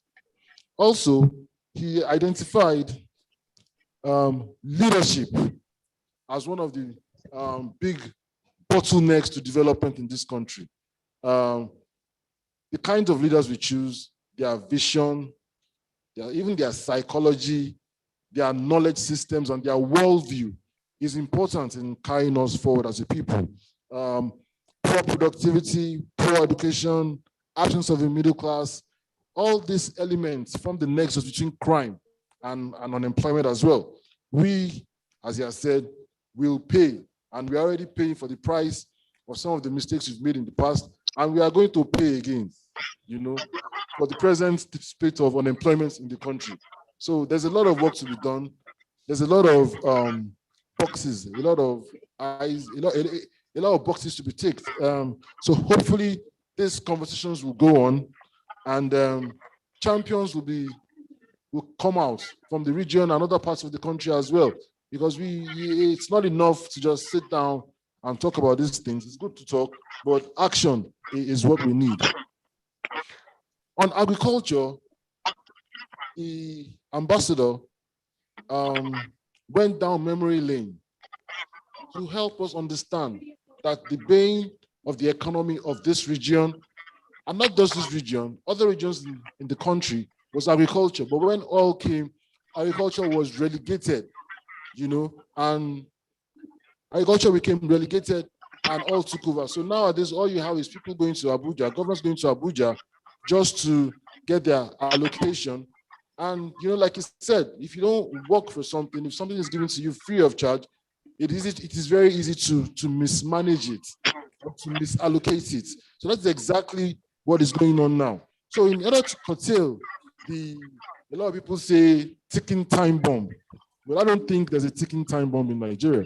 What we have is similar to what happened in Australia. It's a fire. It's an inferno that's creeping in, and it's creeping in gradually, and it's burning the country up. It's not. We're not going to get an explosion. What is happening is gradual, and like the ambassador said, it's been happening for quite a number of years. The way out is agriculture. So he emphasized that there should be large-scale optimization of agric comparative or complete advantages of the states across the entire value chain. States must find out how they can identify and locate people on this value chain, for food security and human security as well. Access to land as well, reduction of cost of inputs, destruction of cost of inputs and prices, provisions of incentives to farmers and agribusiness practitioners, and storage facilities and research and development. These are some of the areas where policymakers must prioritize in order to unlock the opportunities that agriculture can bring. Agriculture, if policymakers can come together, and get it right, it will be some sort of succor to the insecurity in the region. It will also enhance productivity. It's supposed to get people engaged. If people who are engaged become informed, people who are informed become better political actors. People who are better political actors might probably get out of all this, the present quagmire that the country is. So the presentation will be shared to participants at this event. It will be shared online as well.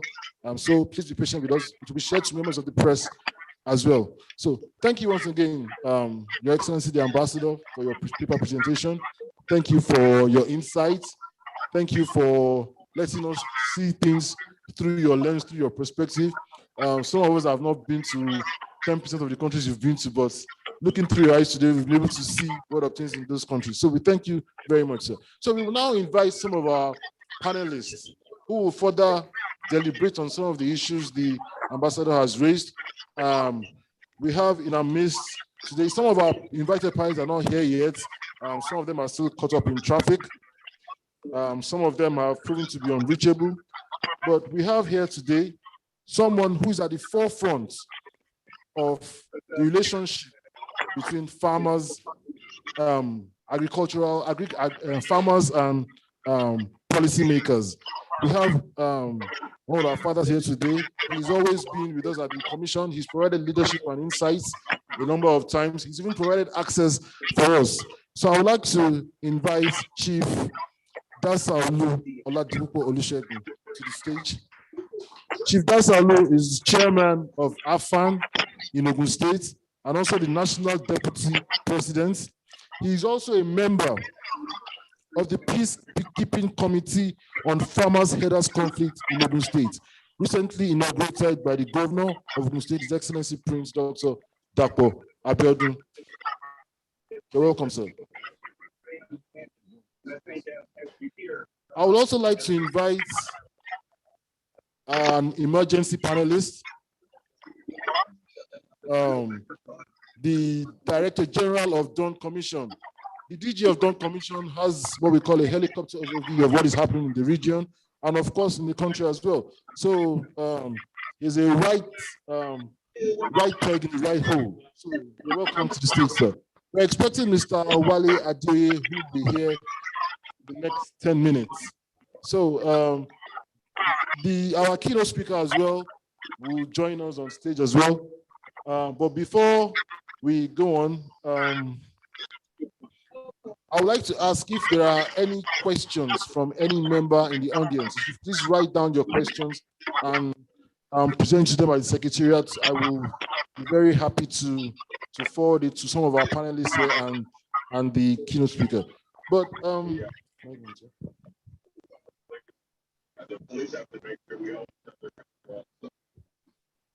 so without further ado, I would like to ask a question, and I would like to direct this question to our two panelists on stage. And I would like our Chief Dasalu to first, give us a response to the question. How do you reinvent agriculture and implement this for national unity and food sufficiency in a climate of increasing regional discrepancies of wealth, resource control, and outcomes, suboptimal cooperation between states, and the potential exclusion of minorities and poor governance, especially at the local level? Basically, what we're trying to ask is, how do you reinvent agriculture to foster national unity and growth? Because as a member of the Peacekeeping Committee in Ogun State, you are at the forefront of resolving some of the crises that we had in the region. So I would like to ask you some of the things you're doing, and in your opinion, being a representative of this very important bloc in our country, how do you think things should be done and what should be done? Well, thank you very much. The DG Dawn Commission and the guest speaker and everybody here this afternoon. Mrs. Dipo, you are welcome. I'm happy to be here this afternoon, I believe. I'm happy to be here this afternoon representing the farmers group, the core farmers group. And I believe that our relationship with the Dawn Commission has been long. I want to appreciate the role played by Mr. Dipo Famakinwa. His relationship with us as core farmers group was so much interesting before he died. I remember that Mr. Famakinwa, there was very strong bond and synergy between us, to the extent that we were about organizing Southwest Farmers Summits, a serious farmers program. It has gotten to the stage that we have even gotten the uniform for the whole representative of farmers in the Southwest. And between me and Mr. Dipo Famakinwa, then we have we choose General Alani Akinriade to chairman that occasion. Mr. Famakinwa make sure that he aligned me with General Akinriade to be the chairman of that occasion, and he accepted.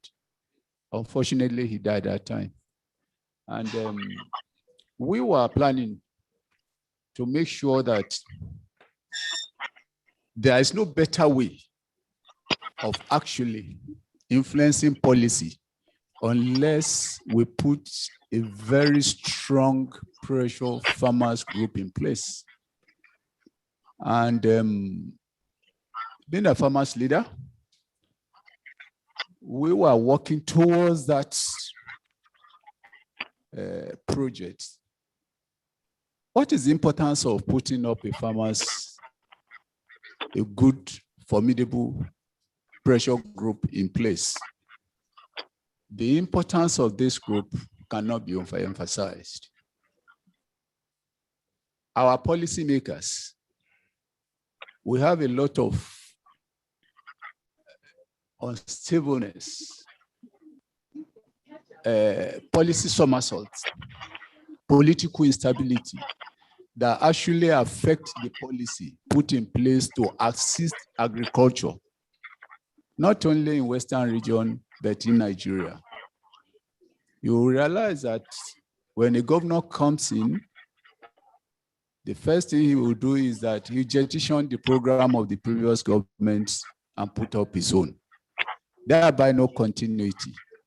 And there is no, whatever policy they put in place, there is no check and balances. Those who will say, please, this policy must continue. However, the important role that the pressure group can play is that because it's a give and take situation between the policymakers and the pressure group. There are times when the policymakers will need the help of the pressure group. At that time, the pressure group will be able to influence whatever that has been put in place, and it must be acceptable at that point in time because they need the help of the pressure group. If we see today, the southwestern region is becoming a dumping ground. It's a dumping ground. Food, we are not producing the food that we eat. We are importing food. Everything we eat is being brought down for us.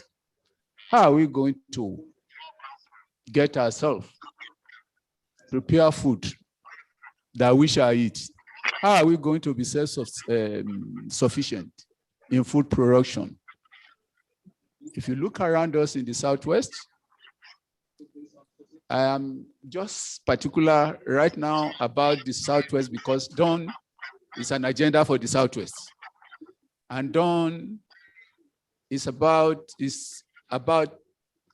position to actually help develop agriculture vis-a-vis the situation that surrounds us.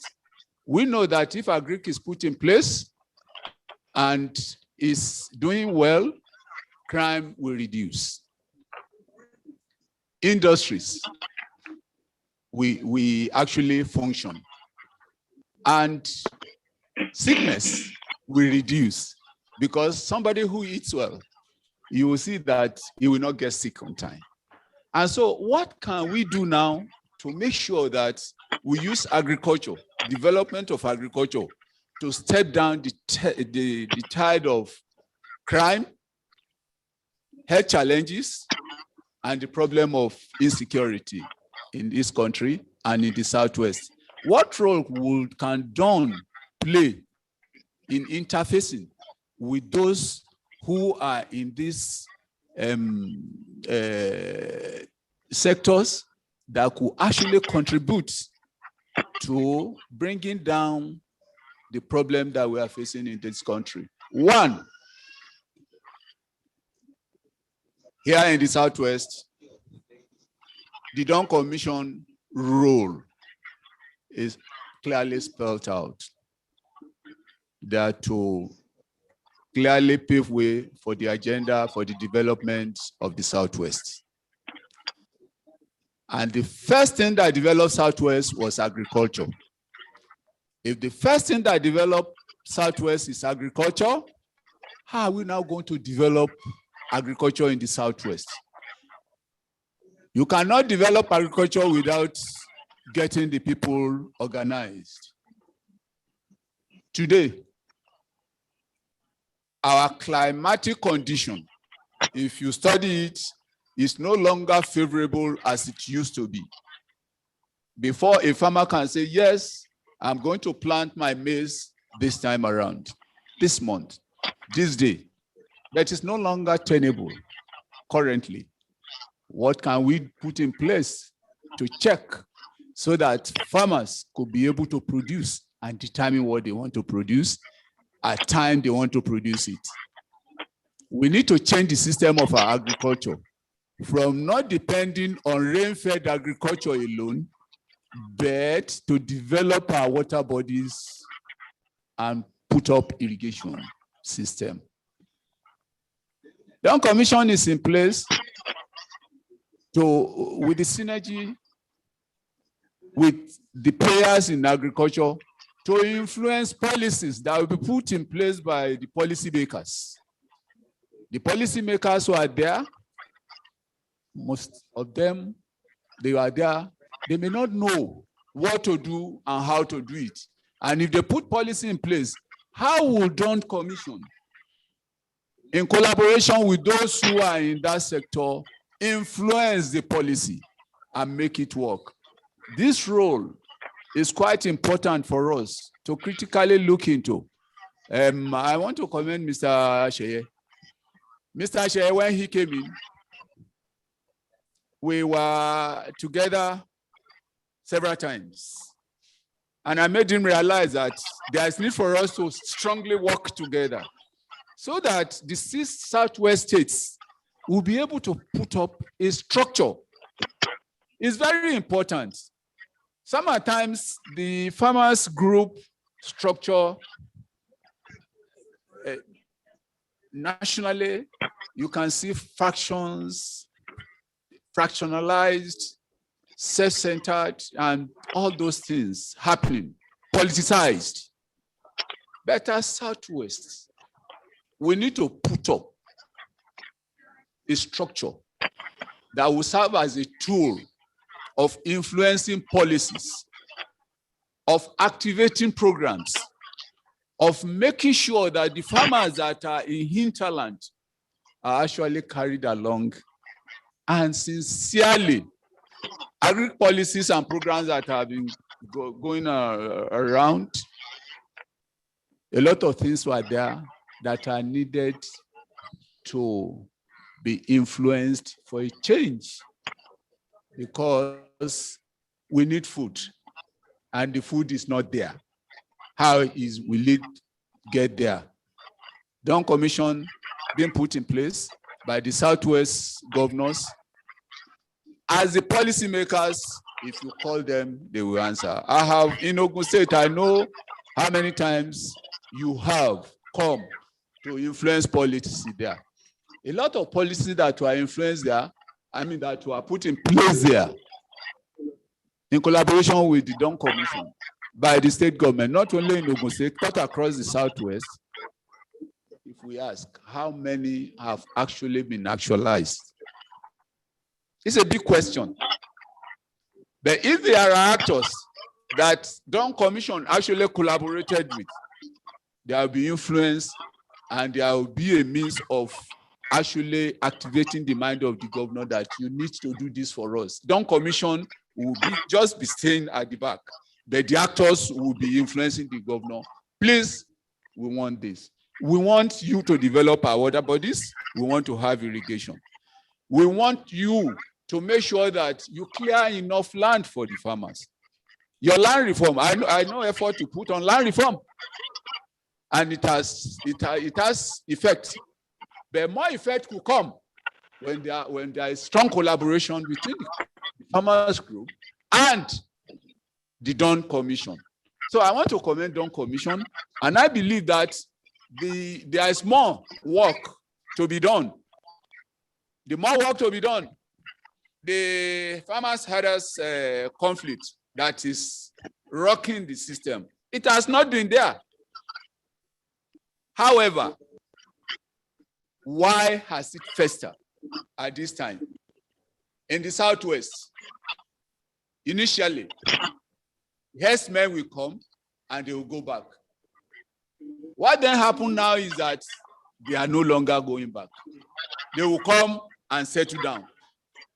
And because they believe that the food is here and they can be sustained easily here. And they told us that this place, and we believe and know as practitioners, as a member of those commodities, that our zone is very rich for cattle production.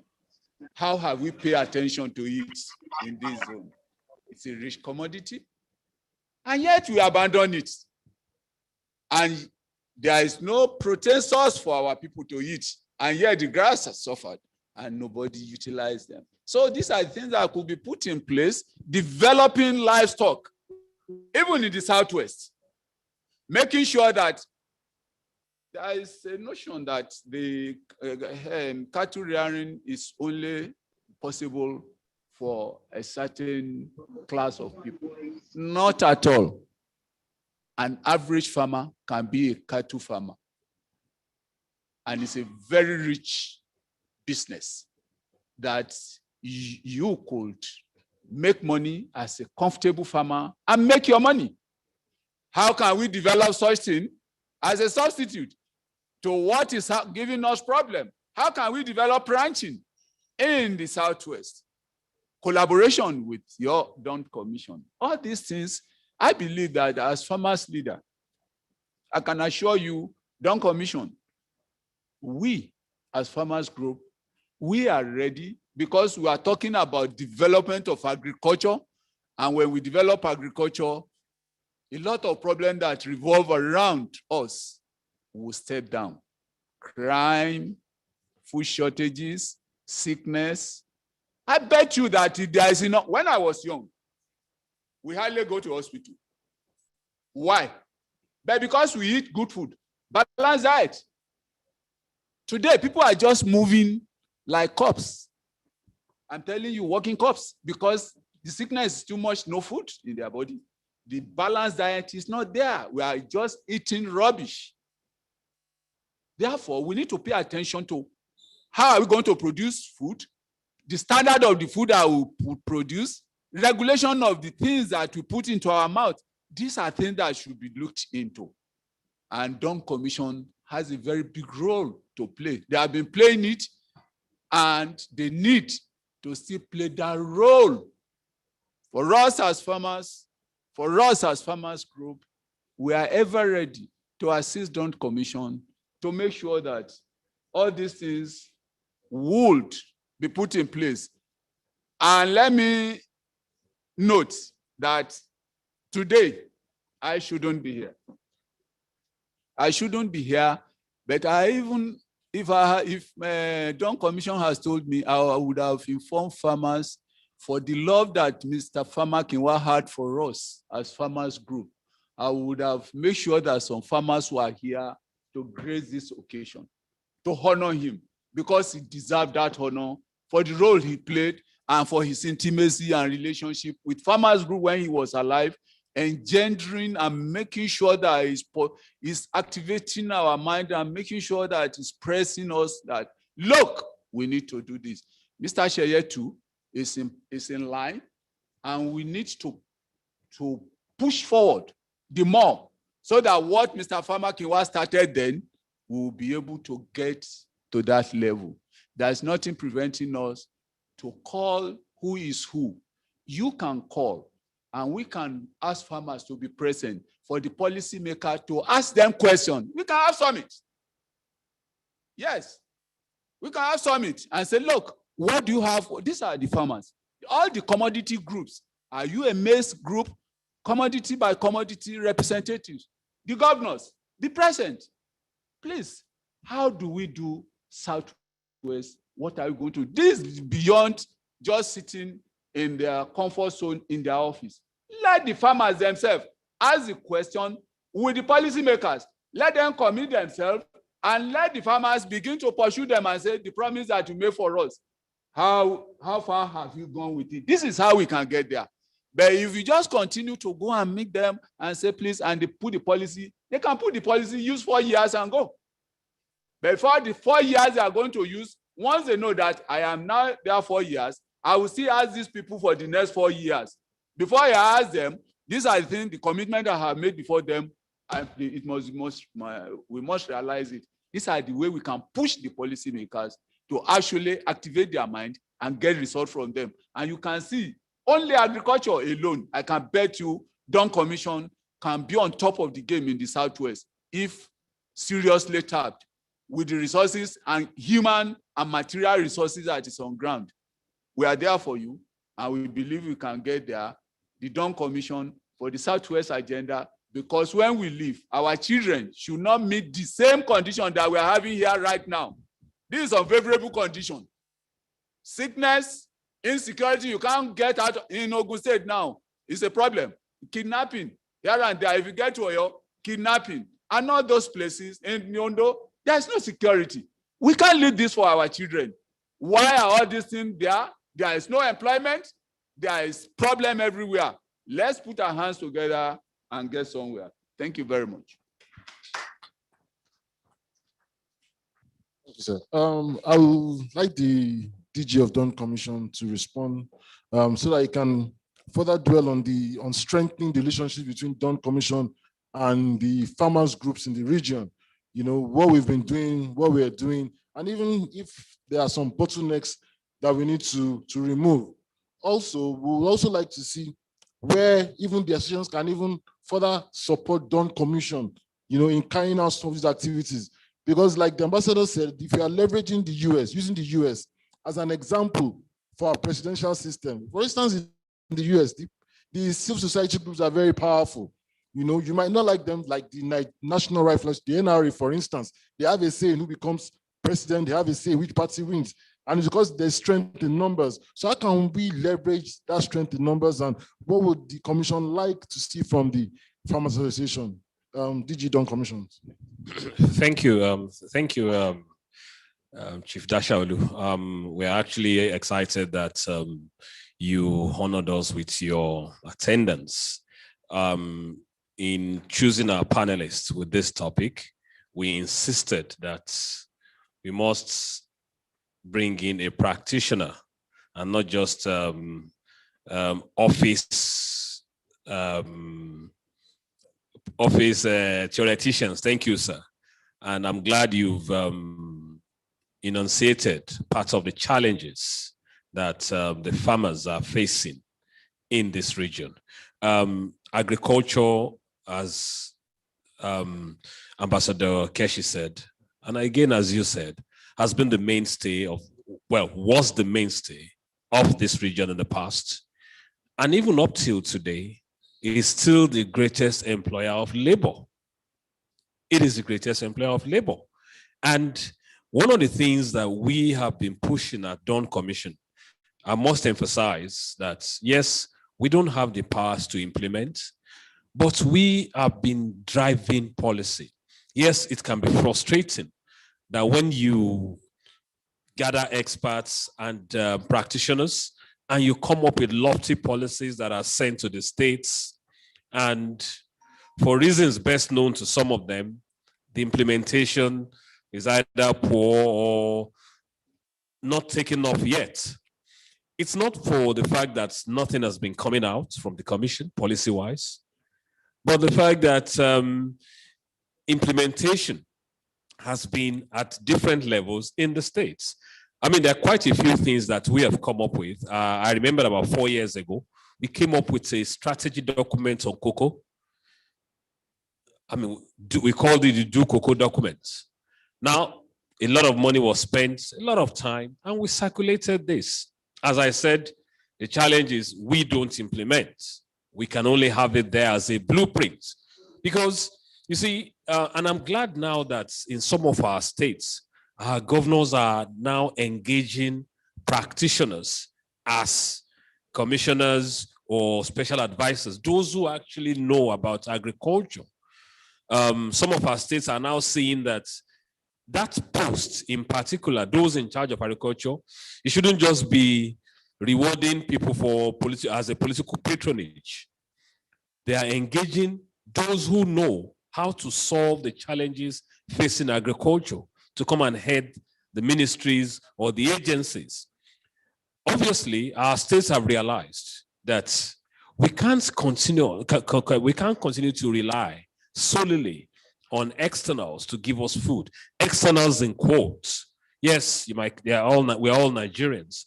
But how come that the food that we used to produce locally in the recent past, suddenly now we have to bring them from other parts, and once in a while they threaten us that we are not going to bring food for XYZ reasons.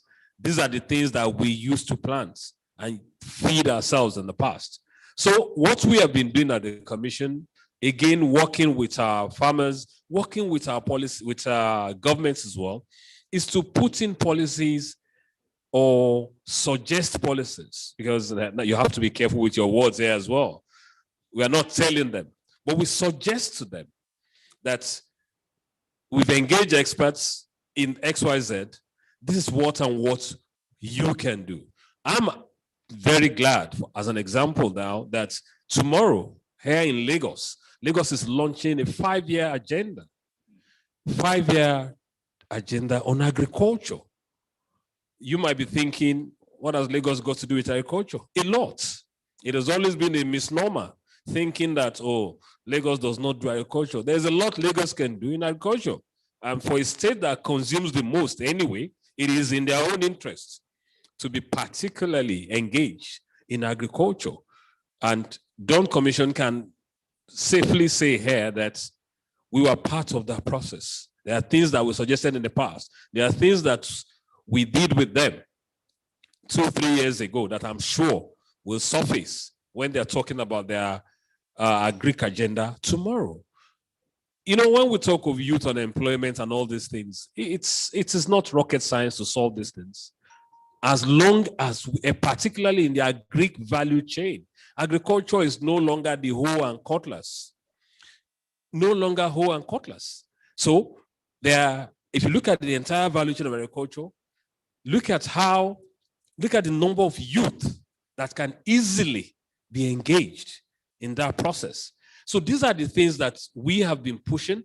These are the things that we have highlighted, and different forums, we've had engagements with farmers, technocrats, and sent in policy direction to our states.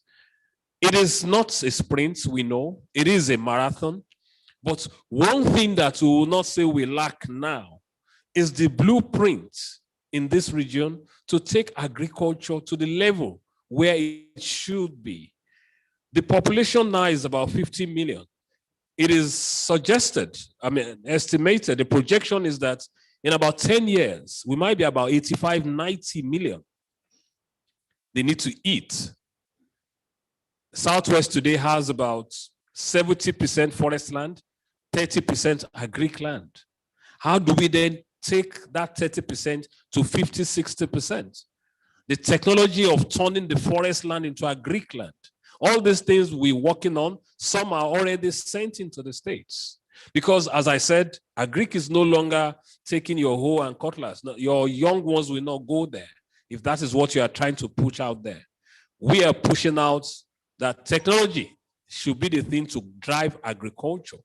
As you rightly said, Chief Dashaolu, we can no longer rely on rain for agriculture alone. I was coming in from Ibadan this morning and it was foggy everywhere, and I kept saying, what type of fog do we have in April? We used to see this in December, January, but climate change.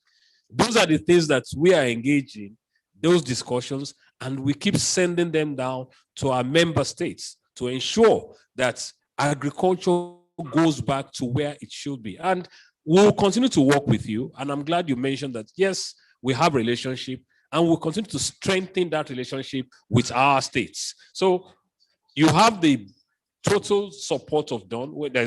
We are there to ensure that this, what we call agriculture, should go back to be the mainstay of this region. And it is possible. It is not something that we're just saying. It is possible. And just before I round up my contribution, I'm glad that some of our states now are focusing more on agriculture, and they're paying more than lip service now to agriculture. I won't be mentioning states, but I can assure you that some of the Southwest states are doing a lot more now in agriculture. And I believe that within the next 1, 2, 3 years, we'll be seeing better results in agriculture in this region. Thank you very much. Thank you very much. Thank you. While the proceedings were going on, we were joined on stage by one of our panelists, Mr. Adewale Adeoye. Can you please give me a hand for showing up? Mr. Adewale Adeoye is a graduate of philosophy at the University of Nigeria, Nsukka, and he had a master's degree in industrial and labor relations from the University of Lagos. He was a West African Regional Secretary for the International Alliance on Indigenous and Tribal Peoples of the Tropical Forest based in Thailand. He's an alumni of the United Nations Institute for Training and Research, UNITA, Switzerland. He began his journalism career in the Guardian newspaper in 1989. He joined the Punch as deputy news editor and rose to the position of head investigation desk. He was deputy editor, The Nation as well. He is a CNN Best African Journalist Award winner and a 4-time winner of the Nigerian Media Merit Award. You're welcome, Mr. Ade. Mr. Ade is also one of our resource persons at the Commission on a number of issues as a result of his vast knowledge and experience. Before you got here, sir, we had Ambassador, His Excellency, the Ambassador Keshi, who gave us a paper on the theme for today. The theme for today being federalism, insecurity, and challenges to agriculture. And on insecurity, he highlighted some points. Firstly, he said the warning signs for the insecurity we're experiencing now, that they've always been there. You know, it's always been there, from the CIA warnings on the breakup of Nigeria, to the out of school children, to the lack of merit in rising in both public and private sector, and to other indices, you know, that to give rise to insecurity. They've always been there, but we refuse to pay attention to them. He also said Nigeria, even though described by many as a failed state, is not yet a failed state. You know, we don't want to experience what a failed state is. And he gave an example of Somalia as a failed state. And I don't think we should ever get to where Somalia is today. But for us not to get there, he advised that government must grasp its primary responsibility of protecting the lives of its citizens. Also, he identified leadership failure as being responsible for what is going on in Nigeria in terms of insecurity. He described the kinds of leaders we need in the country as those who are dedicated, knowledgeable, visionary, and committed to the well-being and advancement of all Nigerians. The absence of a national consensus on a lot of issues, you know, bedeviling us, is also a source of insecurity. We don't seem to agree on how to resolve a number of things in Nigeria. The Southeast wants things to be done this way. The Southwest will go the other way. The Northerners want it done another way. There's no consensus. And all these issues, you know, this lack of ability to solve problems are some of the things that cause insecurity as well. He also spoke on the weakness of our security forces in terms of leadership, recruitment, and discipline. The Nigerian police also was, he spoke on them, that the Nigerian police needs to be decentralized as is done in other developed climes. He is an advocate of community policing, and he shared with us some of his experiences in trying to mainstream community policing into the policing architecture of the region. The reason why I'm going into all this is because I have known Mr. Ade to be a bridge builder when it comes to peace in the country. There are a number of programs he's organized and I've attended, you know, and he's trying to bring all the different groupings and ethnic groups in the country together, all the different organizations, those agitating for autonomy, those agitating for resource control, those agitating for restructuring. He's managing to bring them together over there so they can sit down and talk, so that at least we can have a united front in solving some of these problems. But I have a question for you, sir. With regards to the theme of the presentation of the paper from the ambassador, I would like to ask you, does any significant relationship exist between insecurity, agricultural productivity, and ethnic relations in Southwest Nigeria? Is there any linkage, any relationship that exists between insecurity, agricultural productivity, and ethnic relations in Southwest Nigeria? Because this is a region that is home to quite a number of different ethnics, especially Lagos State, for instance. You know, and this is not the only part of the world that is what you can describe as a melting pot. But insecurity seems to be rife these days. Is there any relationship? Are there primordial sentiments? Are there political sentiments? Are there other sentiments that are, scaling up or escalating the insecurity in the region?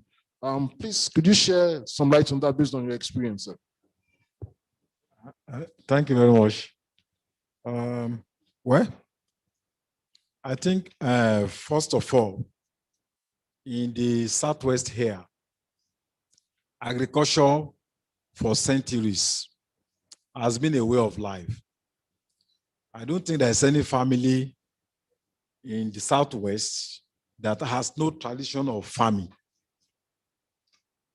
I can say that's the oldest industry in the Southwest. And I believe we all know that there's a link between agriculture and human intelligence.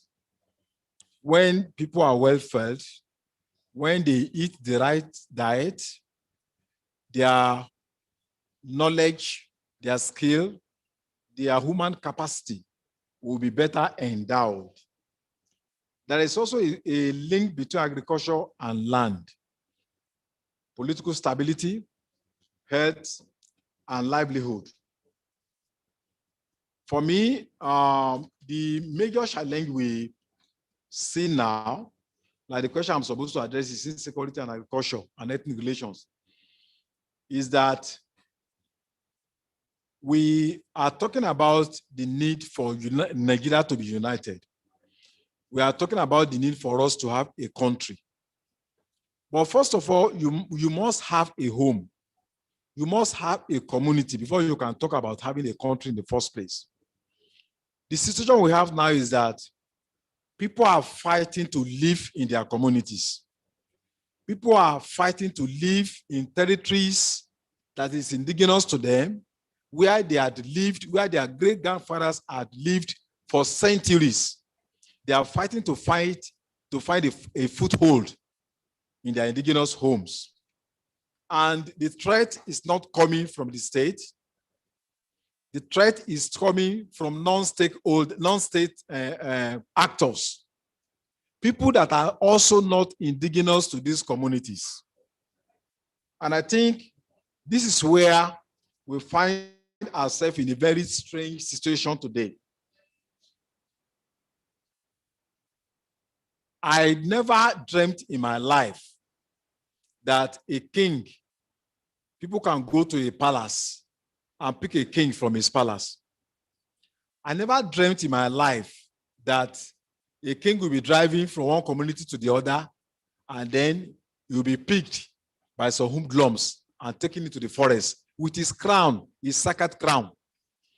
I never dreamt in my life that our sacred groves that we cherish will be invaded by cow owners. They will pass donks there. There are some forests in communities that people have never entered for centuries. Only selected people can enter such forests because there is a link between forest and spirituality of our people. There is a link between forest and cosmogony. Their relationship between God and their livelihood. So there are sacred forests that are preserved in our communities that don't allow people to go there. There are sacred streams that has a lot to do with the well-being, the spiritual well-being of indigenous communities. All these trails are being invaded in our communities all over the Southwest. We find ourselves in a situation where if you understand the tradition of people from the hinterland, Ondo, or Oyo, Ekiti, the tradition is that people go to their farm, they live on farms, and on weekends, they come to the town. These days, nobody wants to live on those farms any longer because they have been invaded by strange people who on their own do whatever they like, with our forest. These are our people are traditional people. They are forest dependent. Their health, you have a new baby, the first thing that you go to the forest to fetch some leaves, to bath the new baby, to provide medicine for the baby. Old men, children, they depend on this forest as a means of their health, as the source of their health, of their livelihood. Now, these opportunities, this age-long, timeless tradition is facing the greatest threats that we have ever seen. So if people cannot live, if they cannot live on their life, if they cannot farm, how can you talk of a country? Now we've spoken about the problem of herdsmen. That is understandable. People that bring their cows on a seasonal basis. We are used to them for centuries, and then they go back. But the problem now seems to be beyond herdsmen. We are talking about people that have no cow, they have no cattle. Yes, they have arms, yet they have arms. So even when you are talking about addressing the problem of herdsmen by preparing ranching for them, how do you address the problem of terrorism? How do you address the problem of people that take over a particular forest, build armed cartels in these territories, kidnap people, take money from them, and then do it over and over and over again? When they collect this money, we understand armed robbers. Of course, they take properties, they loot, and then they either invest these funds, they buy new cars. But these people, when they kidnap people, they collect thousands or millions of money. They don't buy new cars. They live in the forest with the rain, with the sun, and they don't invest this money. They use the money to buy more arms. So I don't understand what is going on. And we notice what happened recently in Ogun State, where some territories were attacked and they were sent away to Cotonou. The government denied it, but Punch newspaper sent a reporter there. They did an audio record. They interviewed them. These are border communities. We also have it in Oyo State. So if terrorists take over border communities, it means that they can bring in anything to those territories, because we are no longer talking about immigration and customs. The places they have taken over in Ogun State is very close to northern Burkina Faso. And if you look at the map of terrorist groups operating in West Africa, they have dominion in northern part of Burkina Faso. And we have been warned by various intelligence organizations all over the world that, look, as far back as 3 years ago, that there's an attempt by terrorist groups to invade West Africa. So I'm worried. I don't have a solution to this, but we must understand the problem. We must be honest with this problem, because what we are trying to do is to play politics. To say, oh, there's no problem. Everything is okay. We are up to the task. And I keep on wondering, if some armed men invade some territories in Ogun State, which is not far from Alamala Brigade, where you have soldiers, why has it been so difficult that soldiers cannot be sent from this area to chase them away? Up to now, for the past 2-3 months, they are there. The same thing, we also have the same problem in Oyo, in Ogun, all that. If you don't address this problem of insecurity, you cannot be talking about agriculture. In fact, I'm from a rural setting. And in my own community, a woman came to establish ethanol. 3 weeks after, she was kidnapped and taken away. She came all the way from UK. The chiefs, we contributed money. They located them in Kwara State from Ekiti State. They gave them millions of money before they released this woman. This woman was traumatized. She left the country. She has never returned. A member of the House of Assembly, who is also from my community, Rafiu, was also kidnapped. When the community paid ransom, they brought him back. Less than a year later, she died of hypertension, a member of the House of Assembly. So this is the situation we find ourselves. And I'm afraid that if people cannot go to their farms, if they cannot live in their territories, in their homes, why are we talking about that, of a country? You must have your community first before you can even talk of a community. What happened in Osun State just last week was that they came midnight, rounded people up from their homes at midnight, married women, children, and then they were about to take them away before hunters came around. And we are talking about Amotekun. How do you want to confront people that are armed with AK-47? The state governors in the Southwest want to purchase drones, but you have to pass through the office of the National Security Advisor. And you may be on it for months and years without the license. So you cannot arm Amotekun. You have to wait for the federal government. And then there's a whole lot of bureaucracy. It's not even about party politics. The party in power at the central is the same party at the state level, except Oyo State. But the state governors cannot, they are not able to procure certificate to import drones. We are not even talking about combat drones. We are talking about surveillance drones that can locate where these armed men are. So brothers and sisters, we are in a dilemma. And the first thing is that we must admit that we are in a very serious problem. If you don't admit it, then we are not honest with ourselves. If you don't address the problem of security, of insecurity, we cannot be talking about sustainable development. I don't know the intention of these armed men, but from the reports we had from Gumi, who visited them in Zamfara, he said they are fighting, unquote, ethnic war. That's what he said. That's what he told him. So if they are fighting ethnic war and they are not Yoruba people, that means we are also endangered. If people are fighting ethnic war, that's what Gumi said. They are fighting ethnic war. So it means that it's, if people are fighting ethnic war, it could lead to ethnic cleansing. That is the danger. We must rise up to this occasion. We must understand we have a big problem in our hands. We must understand that the neighboring countries, Chad, Mali, they are fragile states. There's, the president of Chad was killed only recently. And there will be a lot of migration. Where are they going to come to? The Southwest, which is the industrial hub of West Africa. So we have a big problem in our hands. And I want to plead, we must be honest with ourselves. We must admit there's a big problem in our hands. And you cannot talk of agriculture, you cannot talk of sustainable development as long as the problem of insecurity is there. Thank you very much. Thank you very much, sir. There's a question here for the ambassador. So, it's on the role of religion and leadership in the Nigerian Federation. Because in recruiting leaders in this country now, apart from using ethnicity and tribal affiliations, religion seems to be playing a major role. And it is gaining ground by the day. For instance, now in deciding who will be a president or a governor, there seems to be some sort of rotational agreement between the two major religions, rather than looking at merit.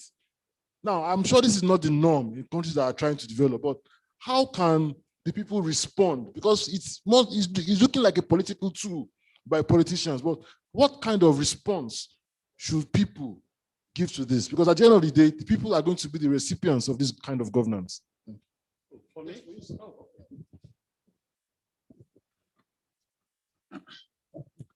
I don't often engage in religion or religious conversation or debates, because I just think that we are all hypocrites. There is no government or governor or president or Muslim leader, emir, that when I die will stand before me as my lawyer before God. I alone will be responsible for whatever, action I take. So I see all the noise you hear in the newspapers or everywhere about religion is simply politics. People are using religion to want to gain advantage or to want to make themselves relevant. It's really, look, when, for example, when you take a look at what has happened to both religions in this country and the growth over time, you would appreciate exactly the fact that it's all about persons, it's all about relevance, it's all about employment, it's all about politics, and so on. But the vast majority of people in this country can live in peace and are living in peace with or without even religion playing any role in their lives. There are a number of people who go to mosque and say their prayers, a number of people who go to church and do whatever they need to do, but they don't wear it like a badge of honor.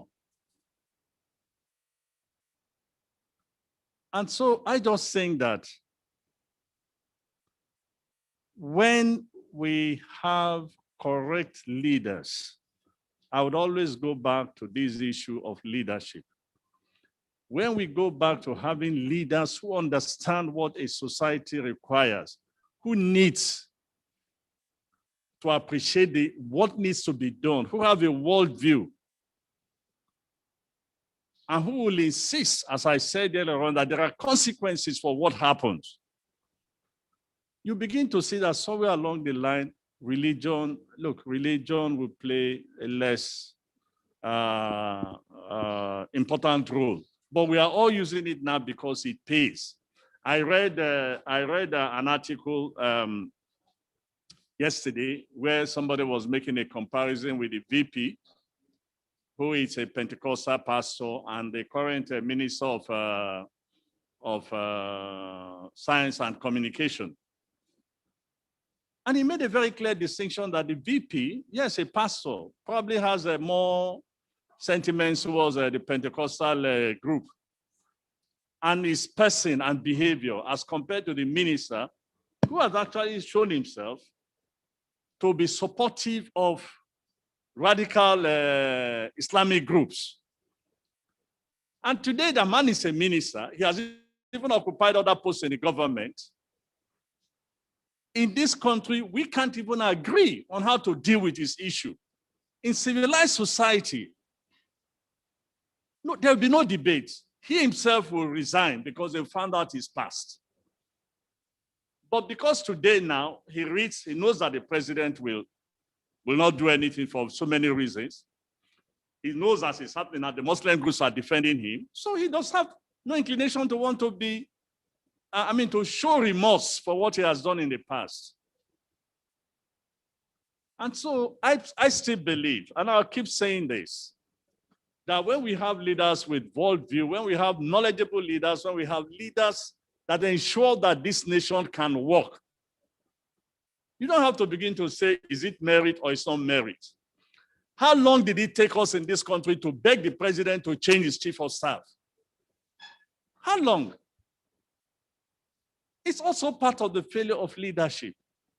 Now we are going to beg the minister that morally, the minister of communication has no moral right to be in government because of what he has said in the past. How on earth can you be in the federal government of Nigeria when in the past you say you rejoice when someone is killed? And you tell me, oh, he still did it. No, religion, look, for the, part of our problem sometimes I say is that it's lack of adequate exposure and knowledge. Nigeria is not the largest Muslim country in this world. It is Indonesia. But they don't go through the same problem that we are going through in this country. And that's because the leadership indulges them. The leadership indulges them. And the rest of us are not ready to step out and say no in a federation, in a federal republic, in where there's law, justice, and peace, that this is what needs to be done. And I just end by saying, look, I said before, as long as the states don't work, the federation will not work. And I'm very serious about that.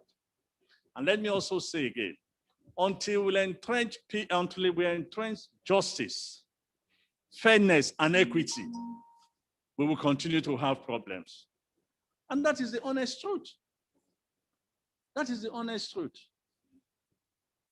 I serve, as my CV said, I serve on a number of boards. It's mixed up with Nigerians. Why don't you hear that every day a board is exploding? People are fighting. Why is some private sector entities doing well? I know a couple of private sector entities, if you don't pass the exam, even the owners, I know because in my part of the world, there are some people who will tell you that, oh, don't mind that man, he has all the money in the world, but he cannot employ one person. And I'll say to them, is the person qualified? He's looking for a qualified person. When people even from my area say to me, help us to find job, I say, fine. Anywhere you apply to, if you pass, call me. You have not passed, then you sit down at home and you say, it's because I do not know anybody. What's your certificate looking like? So we use religion all the time because we want some to gain some advantage. But basically, if you have a leader who decides to ignore all this, listen, it would only take a couple of years and the whole issue of religion will go down. And if you think I'm lying, let's go. By the way, it's very instructive that the issue of religion in politics was introduced here in Lagos State. That is the honest truth. Go back, read the history. When some people came together and said there was no Christian in Mobolaji Johnson's administration. That's how the whole thing started. Before then, it was not an issue. I'm a Catholic. I'm a Catholic. But I applied for, is it Molusi College somewhere? Ijebu Igbo. It's a Muslim institution, I believe. We applied because it was a good institution. And the other good reason, I wanted to run away from home. We were tired of schooling in Ibadan. Understand? So why is it today that all of us, oh, we can't do this, we can't do? No, it's all politics, it's all self-interest, it's all self-aggrandizement and the rest of it.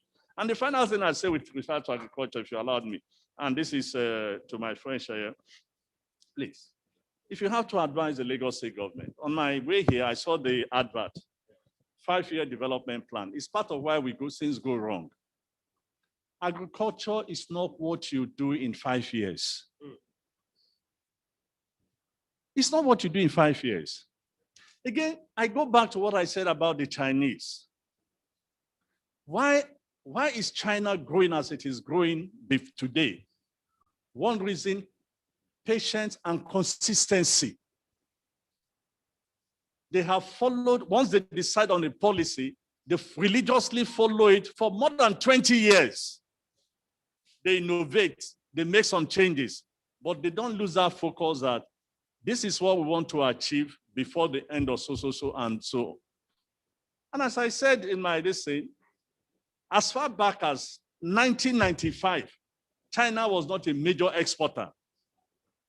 1995 to now is what? They've become a major exporter in the world. Number one, how many years? 36 years. That was patience, consistency, leadership, and focus. That's all. And if we can get this in this country, and I'll go back to what I said before, and I was just telling Sheye here, the governors have the responsibility to save this country. They can't be playing the ostrich. They have to get involved. They have to challenge the federal government. If all the governors decide today that, listen, we don't give a damn, we have the money, we can import drones. Okay, they will import drones. You can't keep the drones at the port and say nothing will happen to them. If all the governors decide that, after all, you establish a Amotekun, the Southeast is struggling with their own. The Southwest, in fact, almost all the states in the South has some element of security apparatus that they are building up. If the governors focus on driving the economic development of each region of each state, the federal government overlordship will begin to gradually reduce. And as Erifai said, I make that point again, if Erifai is telling us that sooner than later, he said, Erifai said, Kaduna State will not depend on handouts from Abuja. Shouldn't that be a food for thought for other governors? How did this man make it that he can now have resources? When you have resources, you define anybody that wants to challenge you. When you have resources of your own, in fact, nobody will mess up with you because they know what you can do. They know what you can do. It's because the states have become laid back. Every morning they rush to Abuja. Some governors have presidential ambition, some have VP ambition, and they are not ready to work together to say to the federal government, enough is enough. That's why we are where we are today. I thank you. Thank you.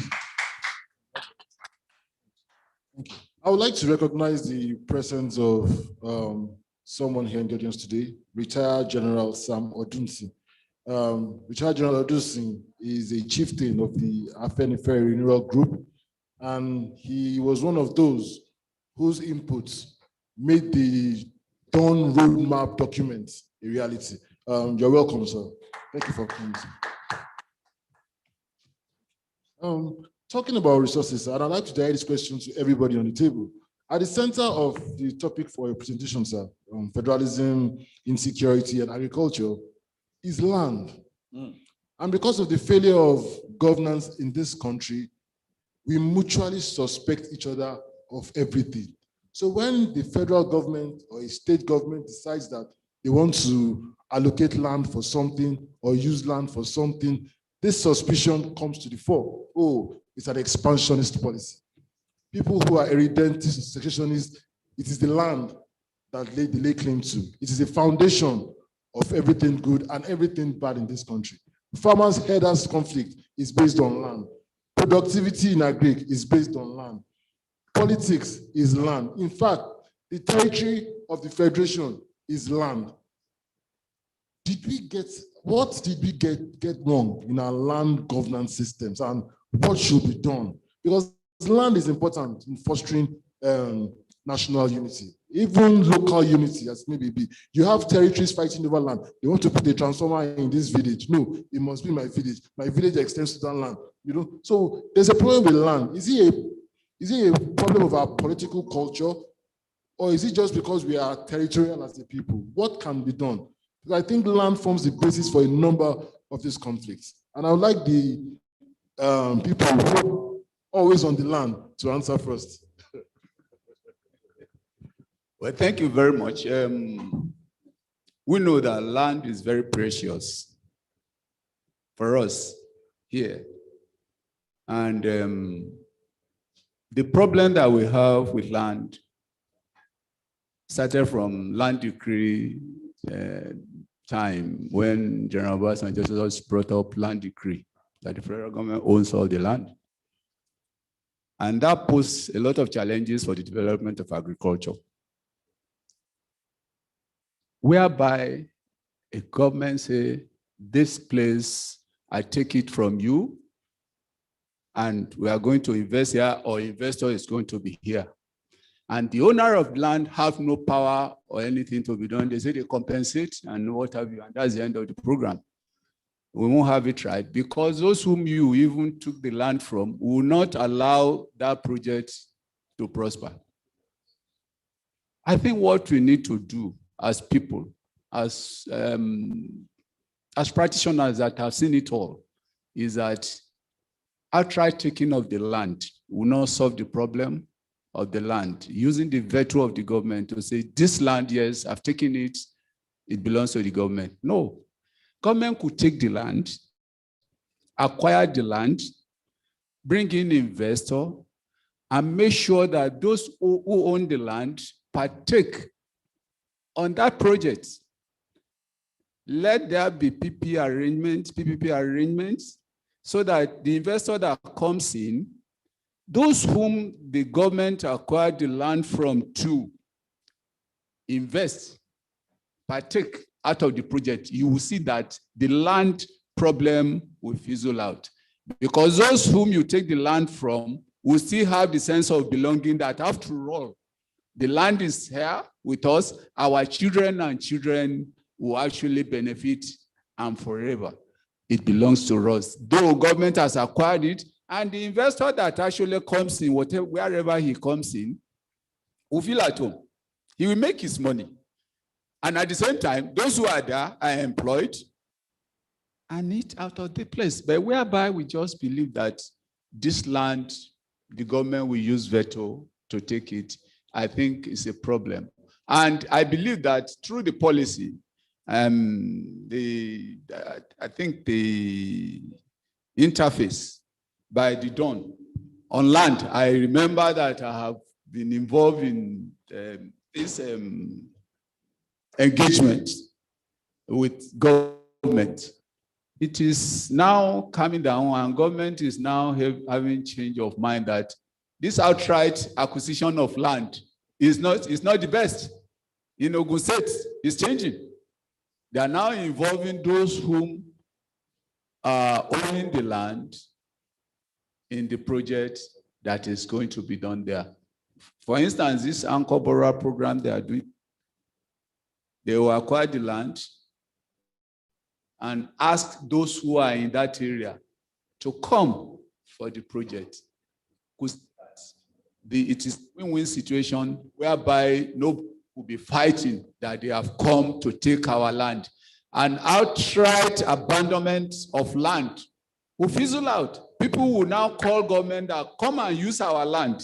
Please come and invest on our land, because they know that once they come and the land is cleared, their children is going to be gainfully employed, their wives will be employed. You will see that land factor that is hindering the development of agriculture will fizzle out.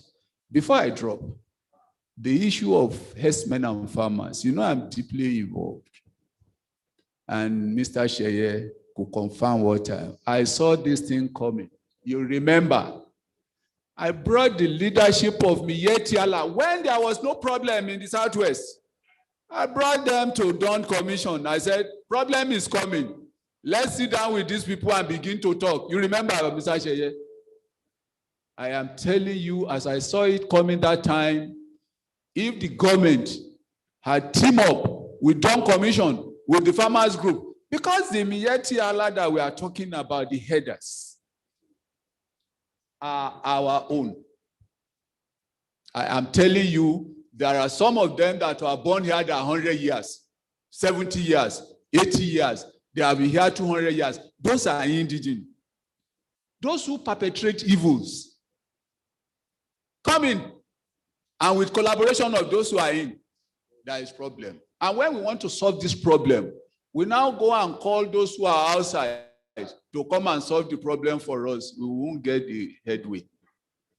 The problem could only be solved by those who are inside, the insider. And who are the insider? The indigenous, those who are indigenous herders, whom we can strongly collaborate with, and who knows the terrain, who have nowhere to run to. Remember that the issue of these herders and farmers have made farmers not to go to the farm again. If the farmers cannot go to the farm, how can we develop agriculture? And at that, I'm telling you that Dawn, because I identified that Dawn has a key role to play, that was why I drove them to that place. And I think we can reignite that position now as to how can we make sure that the indigenous herders, their leadership is with us. We can sit down and talk to them. They are a commodity. They are under farmers group, because although they are livestock farmers, but the Apex farmers group is a commodity group. That cattle is one commodity, and we listen to ourselves. We know ourselves. It's by engagement that we can solve this hardest problem. It's not by force. By engaging ourselves. Thank you. Thank you very much, sir. Also on the issue of land, I would like Mr. Adiwi, sir, to please respond from another angle. Very briefly. No, from another angle, sir. Okay. From another angle, not from the farmer's angle. Because of this bit of insecurity and also failure of governance, the response from the people comes in a plethora of ways. And one of them is this agitation for secession. You have that in the Southeast, you have it in the Southwest, you have it in the South, you have it all over the country. What is your prognosis for the future of this country if these agitations are not abated, or if they are not managed properly? Because these things, what we found out now is that people are now laying territorial claims to their land. So there's a difference in government on land and people on land now. There seems to be a sort of gap, and it is widening by the day. Okay, well, let me just briefly say that there is a major problem we face today, and that is the lack of trust in government by the people. So when people come to your community that they want to use your land for something, you don't have any trust in them, you are suspicious, you think the government is dishonest, and then whatever promise they want to give, you don't even believe them. Then the other aspect is there is a Convention on Biological Diversity of the United Nations, which emphasizes free, prior, and informed consent of landowner before you can use the land. Our government hardly do any consultation. They just give money to few people without constructively engaging the communities that they want to use their land. That's a source of conflict. On the issue of secession, let me say that the Yoruba people, especially, have never, not to my living memory, been so desperate as we have it now, in terms of when you are talking about they want to leave the country. I've never witnessed it before in this kind of manner. I know there were conferences held up to 1959, and there were reports that Awu actually demanded for the inclusion of the secession clause in the Independence Constitution. But I've never seen a situation where some months ago we had rallies in about more than 20 countries all over the world. And if on social media, any story on Yoruba self-determination, go and check out the, people that will respond. They're in thousands. My position is that, number one, self-determination, I'm not talking of secession now, it's an international law that is recognized by the United Nations. We cannot claim to operate outside the UN framework. We must admit that people have the right to say, oh, this place, we don't want to be part of it, want to leave. That's an international, it's a natural law, even if United Nations does not recognize it. Number two, in historical context, there was no Nigeria in 1914. So it was not as if something created by God, then you cannot challenge it. That's also an historical fact. And you can't say something is too big that cannot be broken. Atom, I think Dato's atomic theory says it's indivisible particle. But somebody came and said even that neutron, and you can still divide it. And somebody now came that matter is infinite. You can divide, and divide. So we should stop these bullying tactics. Oh, Nigeria can never break up. Go on, don't talk about it. No, it is possible. You can't just say, hey, you can't break up. No, because the conditions have made other countries to break up. Extreme poverty, millions of arms in the hands of non-state actors, authority, to issues, and then lack of confidence on the part of the people. Even the election we are talking about, go and look at the records. You discover that when you have a registration of millions of people, less than 20% of the number of registered voters do vote now. And less than 10% of the entire population of the country. So what is the authority we are talking about? You have 1.2 million registered voters. At the end of the day, somebody will win with less than 500,000 votes. People are disillusioned. People are unhappy. People want, they are bottled up and they want to express themselves. And if the law does not allow them to express themselves, they will express themselves out of the law, outside the framework of the law. So my position is that people in authority, look at the people of the Niger Delta. Oh my God. The only thing is that they'll be too kind to Nigeria. Take it the other way around. Can you have oil in Sokoto or Maiduguri and then you'll be giving them 13%? Sometimes it was even 1.5%. 1.5%, then it was increased to 3%. Would they ever tolerate that? No, ask me now. It's not possible. It's not even conceivable.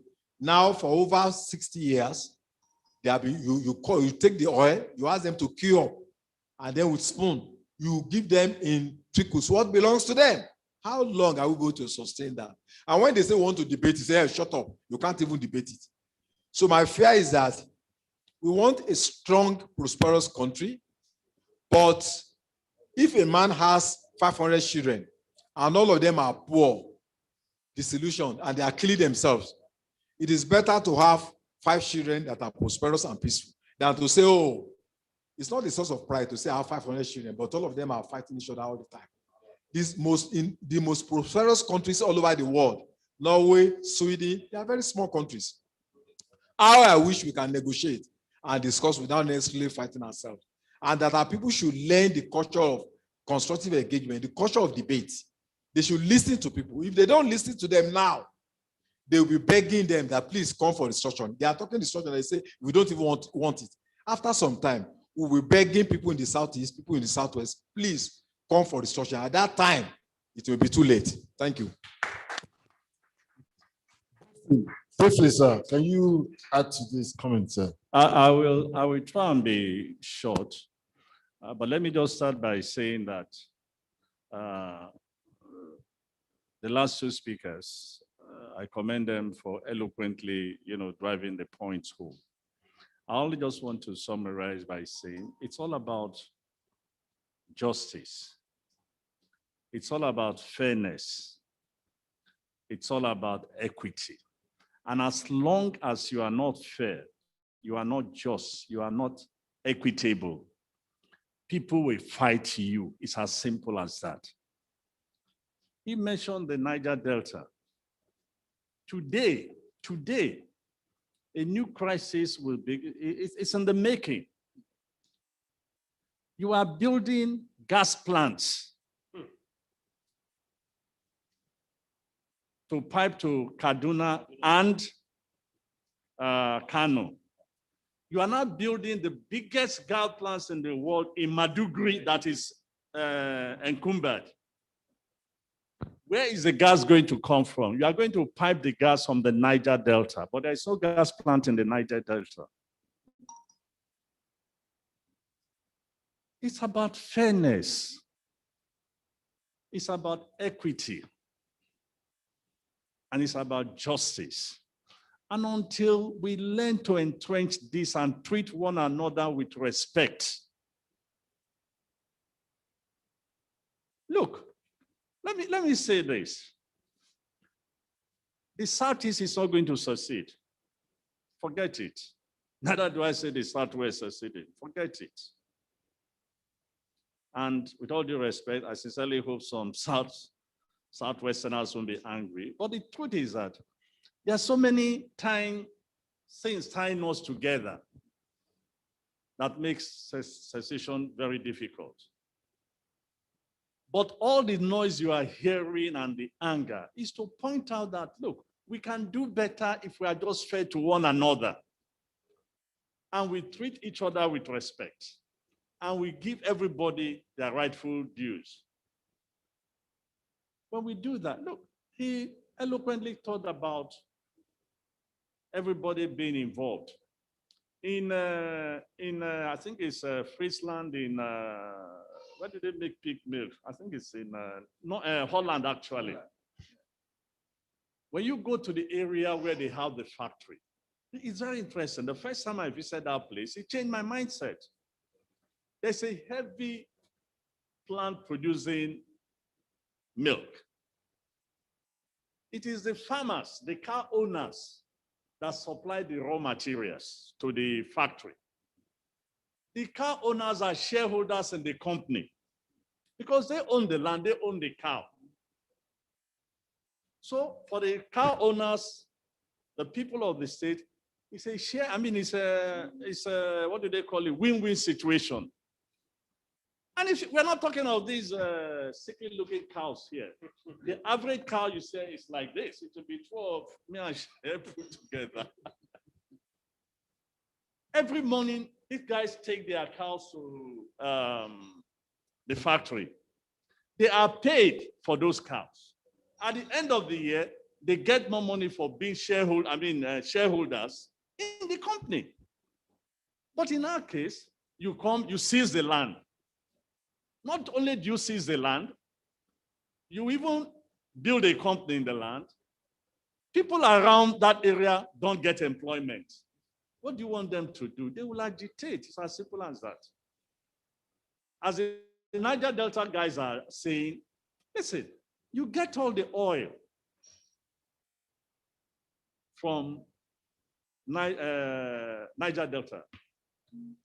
And from number 1 of the leadership of NNPC to number 30, there's not one single person from the Southeast or from the Niger Delta or indeed from maybe one from the Southwest. For goodness sake, how can anybody, if Buhari is tribalistic, must the NNPC guy be tribalistic as well?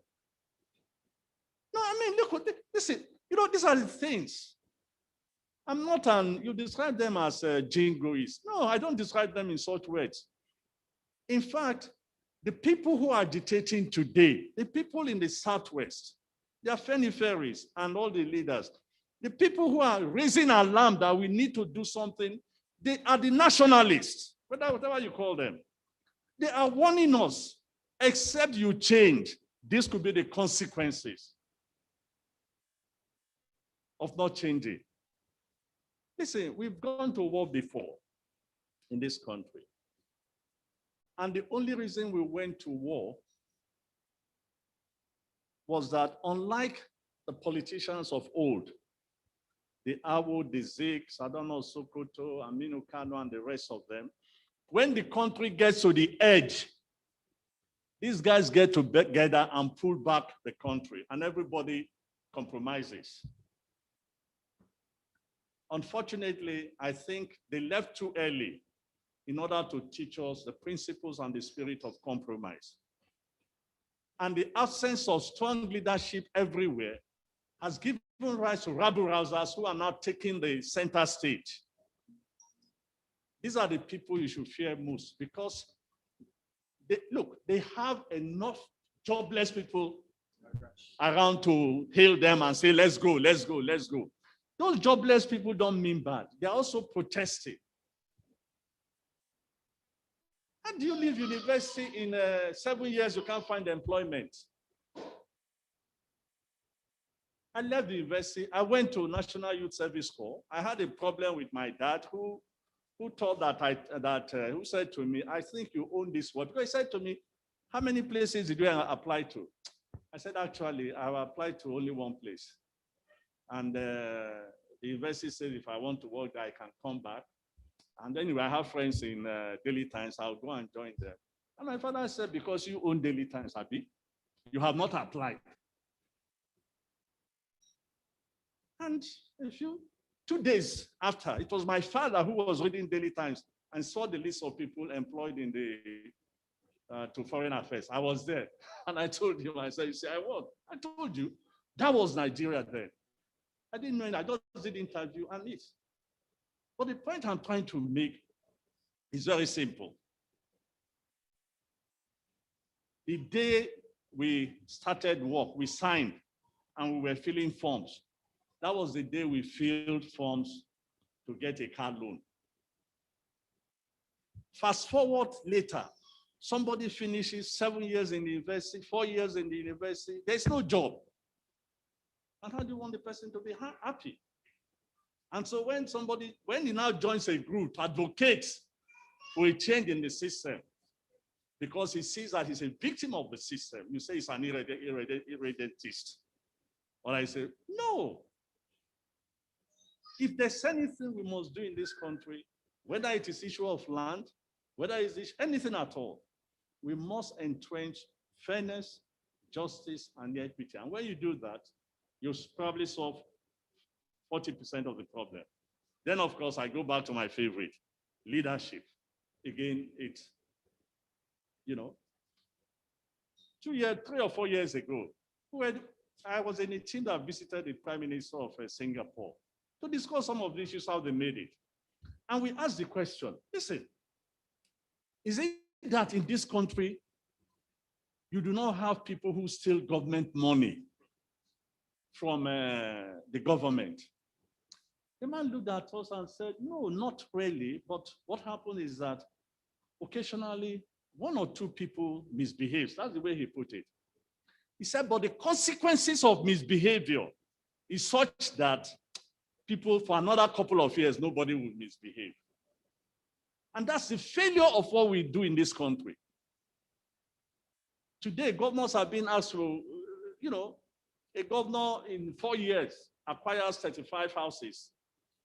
Then you say, forgive him. Then you made him a minister. What do you expect? So these are all what is creating the bubble.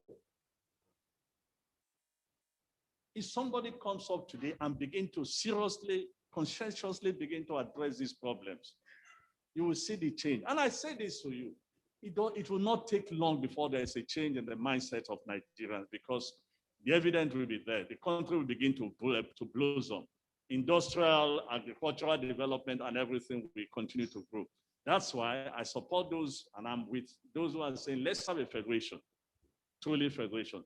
Let the states be capacitated, make their own resources, and pay, and contribute to the federal government. You will see it will change a lot of things. Employment, we need to address as well.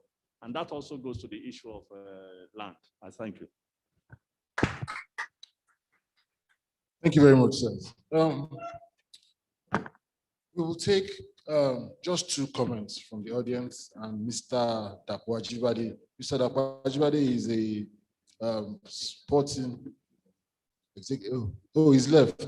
Oh, okay. So we'll take 2 questions or comments from members of the audience. Yeah.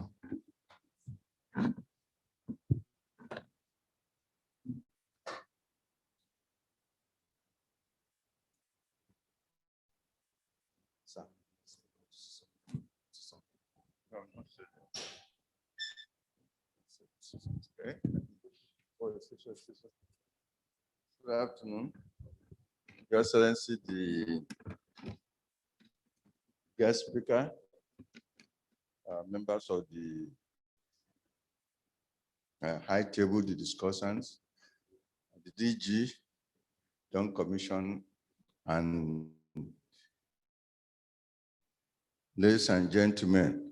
First, let me congratulate the Dawn Commission for putting this program together in honor of our late friend and member, late Dipo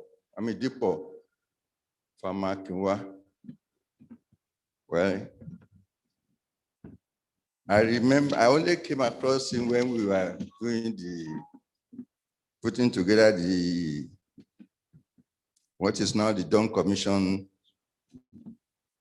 The Dawn itself, the Dawn program, is a blueprint of the development of Western region. I wanted to come here, but I didn't really know what the protocol is about, until when I was initially on the visual, when I listened to part of what the lead speaker said, and then particularly was concerned, he told us how close he was with the man we are remembering today, and in particular, what looked very disappointing in terms of attendance. Well, things like this are capable of discouraging people. I just want to charge the Dawn Commission, please don't be discouraged. I once remember someone who said, never you mind, ALG, you're talking. We were even members of the House, as is also showing today, are not responding, are not listening, but keep on talking. A time will come when people will listen to you, they will call you to come and to stop talking now and to say, look, tell us all you've been, you go into what you have been talking about. Even members of the family of the body that gave back to Dawn Commission are also not here. Again, I say congratulations, please keep it up and don't rest.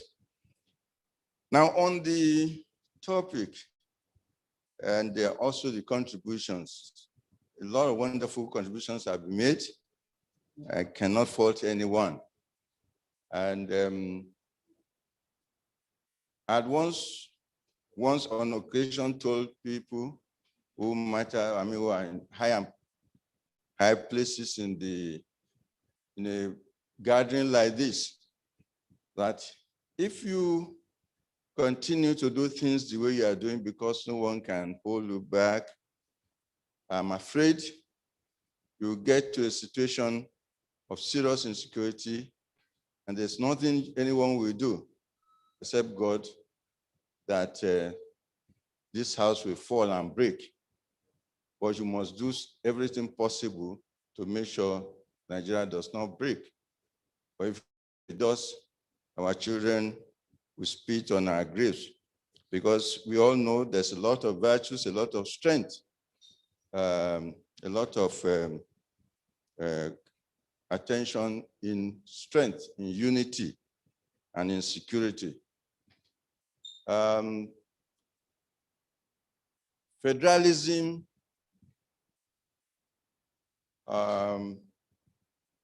insecurity, and agriculture, the challenges they pose.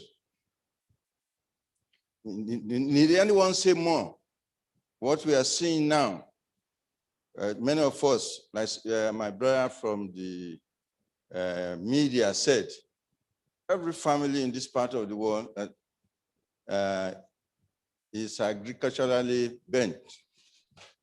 We started going to the farms, we lived on the farms, and even on the farms, nations were built, this nation was built. And today, that aspect is under threat. People can go to farm, not only in Southwest, all over the country. You're now telling me that this house is not going to break? Because we cannot even feed ourselves. And the resources is not even there now to import as we were importing before. The level of anger will lead to anger, and anger will lead to a breakdown. I do pray that we should guide ourselves, the people who are there to guide ourselves, to make sure that this don't happen.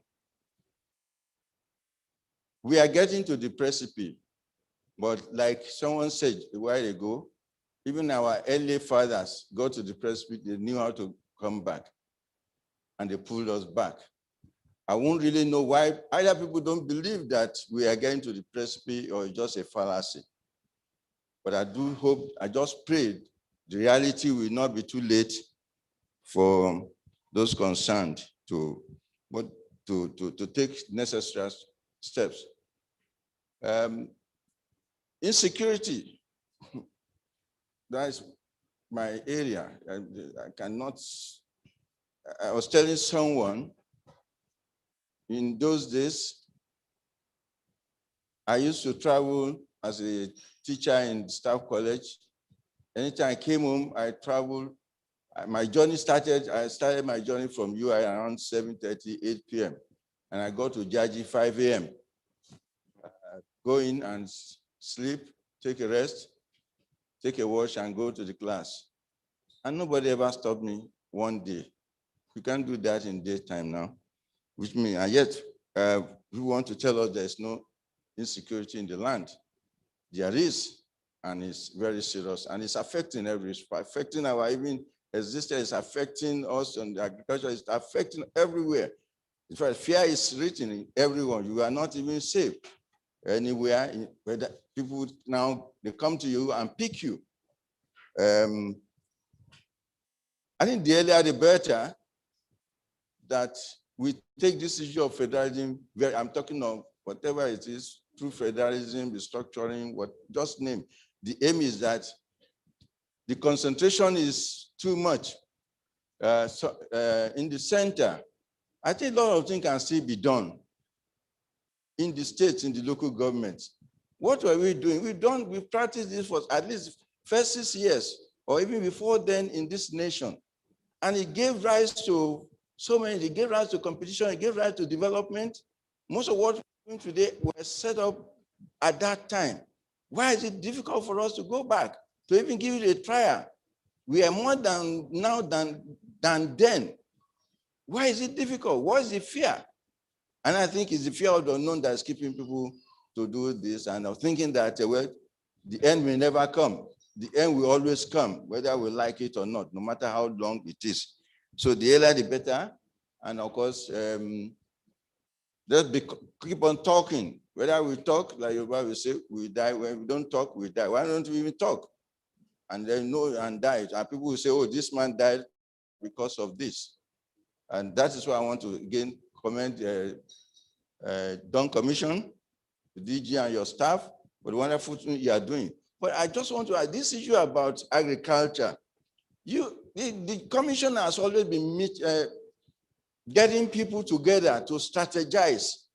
I know some of these men, I don't hide my feelings, I'm not too sure whether they have the spine to go back to their masters and tell them this is what we do, and this is what is expected of us. So it looks tough shot in the end. But I think the earlier they put a lot of bite into this, a lot of effort to reverse things. The lands are there. There are a lot of jobless people all over the place. And you just need a revival. A lot of agriculture in Yoruba land, southwest, western region, there are a lot of farm settlements. I grew up in one. I lived part of my life at Bora in Ibadan, in More Plantation. And when I took students to Ekiti, I saw another one. I know of Akuje. What does it take to put a few money? You don't need to plant some of those things again. You don't need to plant the trees, the palm trees for that. Maybe you need to give some treatment to the cocoa. You need to get these people with little money. People get 18,000, even graduates sometimes 20, 30. But the will is just not there. I do hope God will bring the will into our leaders. And of course, especially our governor should start becoming interested in our issues rather than serving their masters. I again thank you for the opportunity you give to me. Thank you very much, General Odunsi. General Odunsi also has another claim to fame. He is the grandfather to Faith Odunsi, who is the global open mathematics champion, world champion. She answered 19 questions in 60 seconds. So like the Bible said, by their fruits, ye shall know them. So thank you. We are fast spent for time, and some of us are still going back to Ibadan. Some of us are traveling beyond Ibadan. So I would like to relieve our panelists. I'd like to thank you for your contributions. We greatly appreciate you. This has been recorded, and we will continue to share it for a time to come on our social media platforms. The media also is here. So please do not be despaired by the empty chairs here. Let us assume that it is COVID-19, that we are the protocols that we are adhering to. Thank you. I would like to welcome to the stage the wife of my boss, the late, great Mr. Dipo Famakinwa, to share some words for us on behalf of the family. And please, to the stage, man.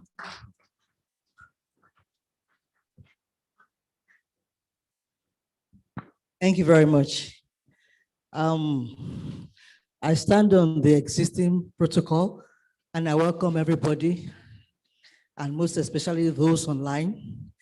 And on behalf of my children and the entire family, I want to say a very big thank you to so many people from all walks of life that have been standing by us for the past 4 years.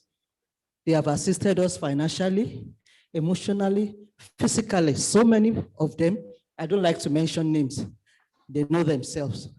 And I want to say to everyone that by the special grace of God, Dipo Famakinwa's children, our children, are doing very well. Today, our first child, Tola, the medical doctor, she graduated last year in medicine from a university in Europe. The second guy, similarly, is a lawyer. He also graduated. He's done with law school in Nigeria and youth service. And by his grace, he's moved on to other things. And Dipo's baby, and look alike, he's also studying engineering, is in his third year, computer science engineering. I give all glory to God. And all the time, every time I have the opportunity, I say thank you to so many people from all walks of life. They know themselves. Again, I will not mention names. And I'm particularly very appreciative of Dawn Commission, the DG, and Dipo's childhood friend, Sheye Oyeleye. Thank you very much for keeping this dream alive. I know it's not been easy. You've been going through a lot, and the Lord will continue to strengthen you. I also appreciate the ARG members. Honorable Wale Oshun, he's always calling every now and then, particularly this 1st of January, 7 a.m. He called to greet me to ask after the children. I am sure he's watching online, and I say to you, sir, Agbanya Dale. And to everyone who have made that time to be here physically and those online, I pray that the Lord will keep all of us. None of us will die young. It is not a good thing to die young. Each and every one of us will live to fulfill our God-given destiny. In Jesus' name, thank you all. Thank you very much, Mom. Yeah, thank you. Well, as we bring the event to a close, I would like to invite the Director General of the Dawn Commission, Mr. Sheye Oyeleye, to give the vote of thanks.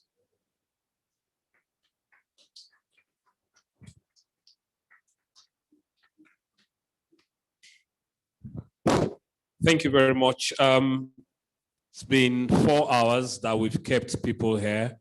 For some who got here before 10, it's more than 4 hours. We are highly appreciative of your time.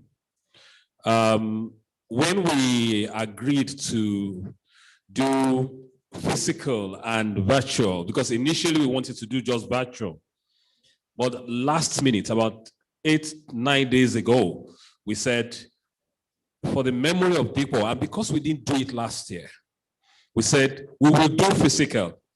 We knew that the attendance would be challenging, but we said even if it's 5 people, we must start the physical colloquium again. I'm thankful that we have more than 5 people here. And I also want to thank the dignitaries who took time out to grace this occasion. If you didn't come, we can't hold you, but you chose to give us your time this morning to come and honor Dipo. As I said, I'm not sure that there's anything we can really do, but we will not get tired. The challenges at the commission are mega, or can be mega at times. But I say to my colleagues in the office that what keeps us going is we tell ourselves that there was a guy who put 7 years, the last 7 years of his life, to build this institution. And we're happy that it is now becoming an institution. It is becoming an institution. Governors are coming, governors are going, but the commission is there. That was his dream. And we thank God that despite and in spite of the challenges, we are forging ahead. And greater things are still ahead of this commission. Greater things that will make him proud wherever he is. Mrs. Famakinwa, we thank you for giving us your time this morning to be here. If you didn't come, we can't hold you, but you chose to be here. Thank you very much. I'm sure his children, wherever they are watching this, if they can, it's our own little contribution to his memory.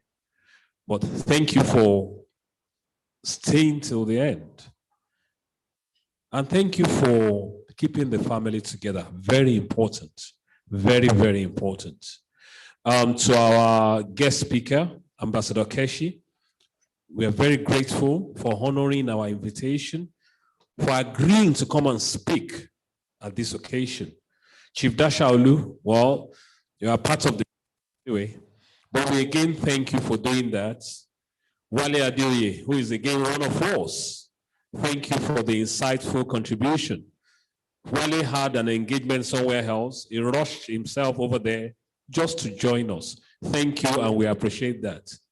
And for everyone that has turned up in whatever capacity, there's my younger brother there from another mother, Labi, who is a practicing farmer. He's one of the guys running the old farm settlements that the Oyo State government is reviving. He's over there. He looks like an Alakowe, but he's a farmer, a practicing farmer to boot. Please don't get tired. We know the challenges are mega, but I still promise that we'll assist to make the journey smoother for you. Because it is people like you that will encourage the younger ones, your generation and those following you, to embrace farming. Well, thank you for coming here to also grace this occasion for your Egbo. Dipo encouraged him a lot. I mean, if I bring him here to say the things that Dipo did for him, we will not live here. But once again, I'd like to say thank you to everybody, to my team from Dawn Commission. Thank you for the support, and thank you for putting this together very well. Once again, I want to wish us all, is there any other thing? I want to wish us all journey mercies to our various destinations. And I've just been told that we'll be taking pictures. Definitely, we will take pictures. But once again, thank you very much for this last 4.5 hours. And the discussion goes on. And as we say in the office, Dipo lives on. Thank you very much indeed.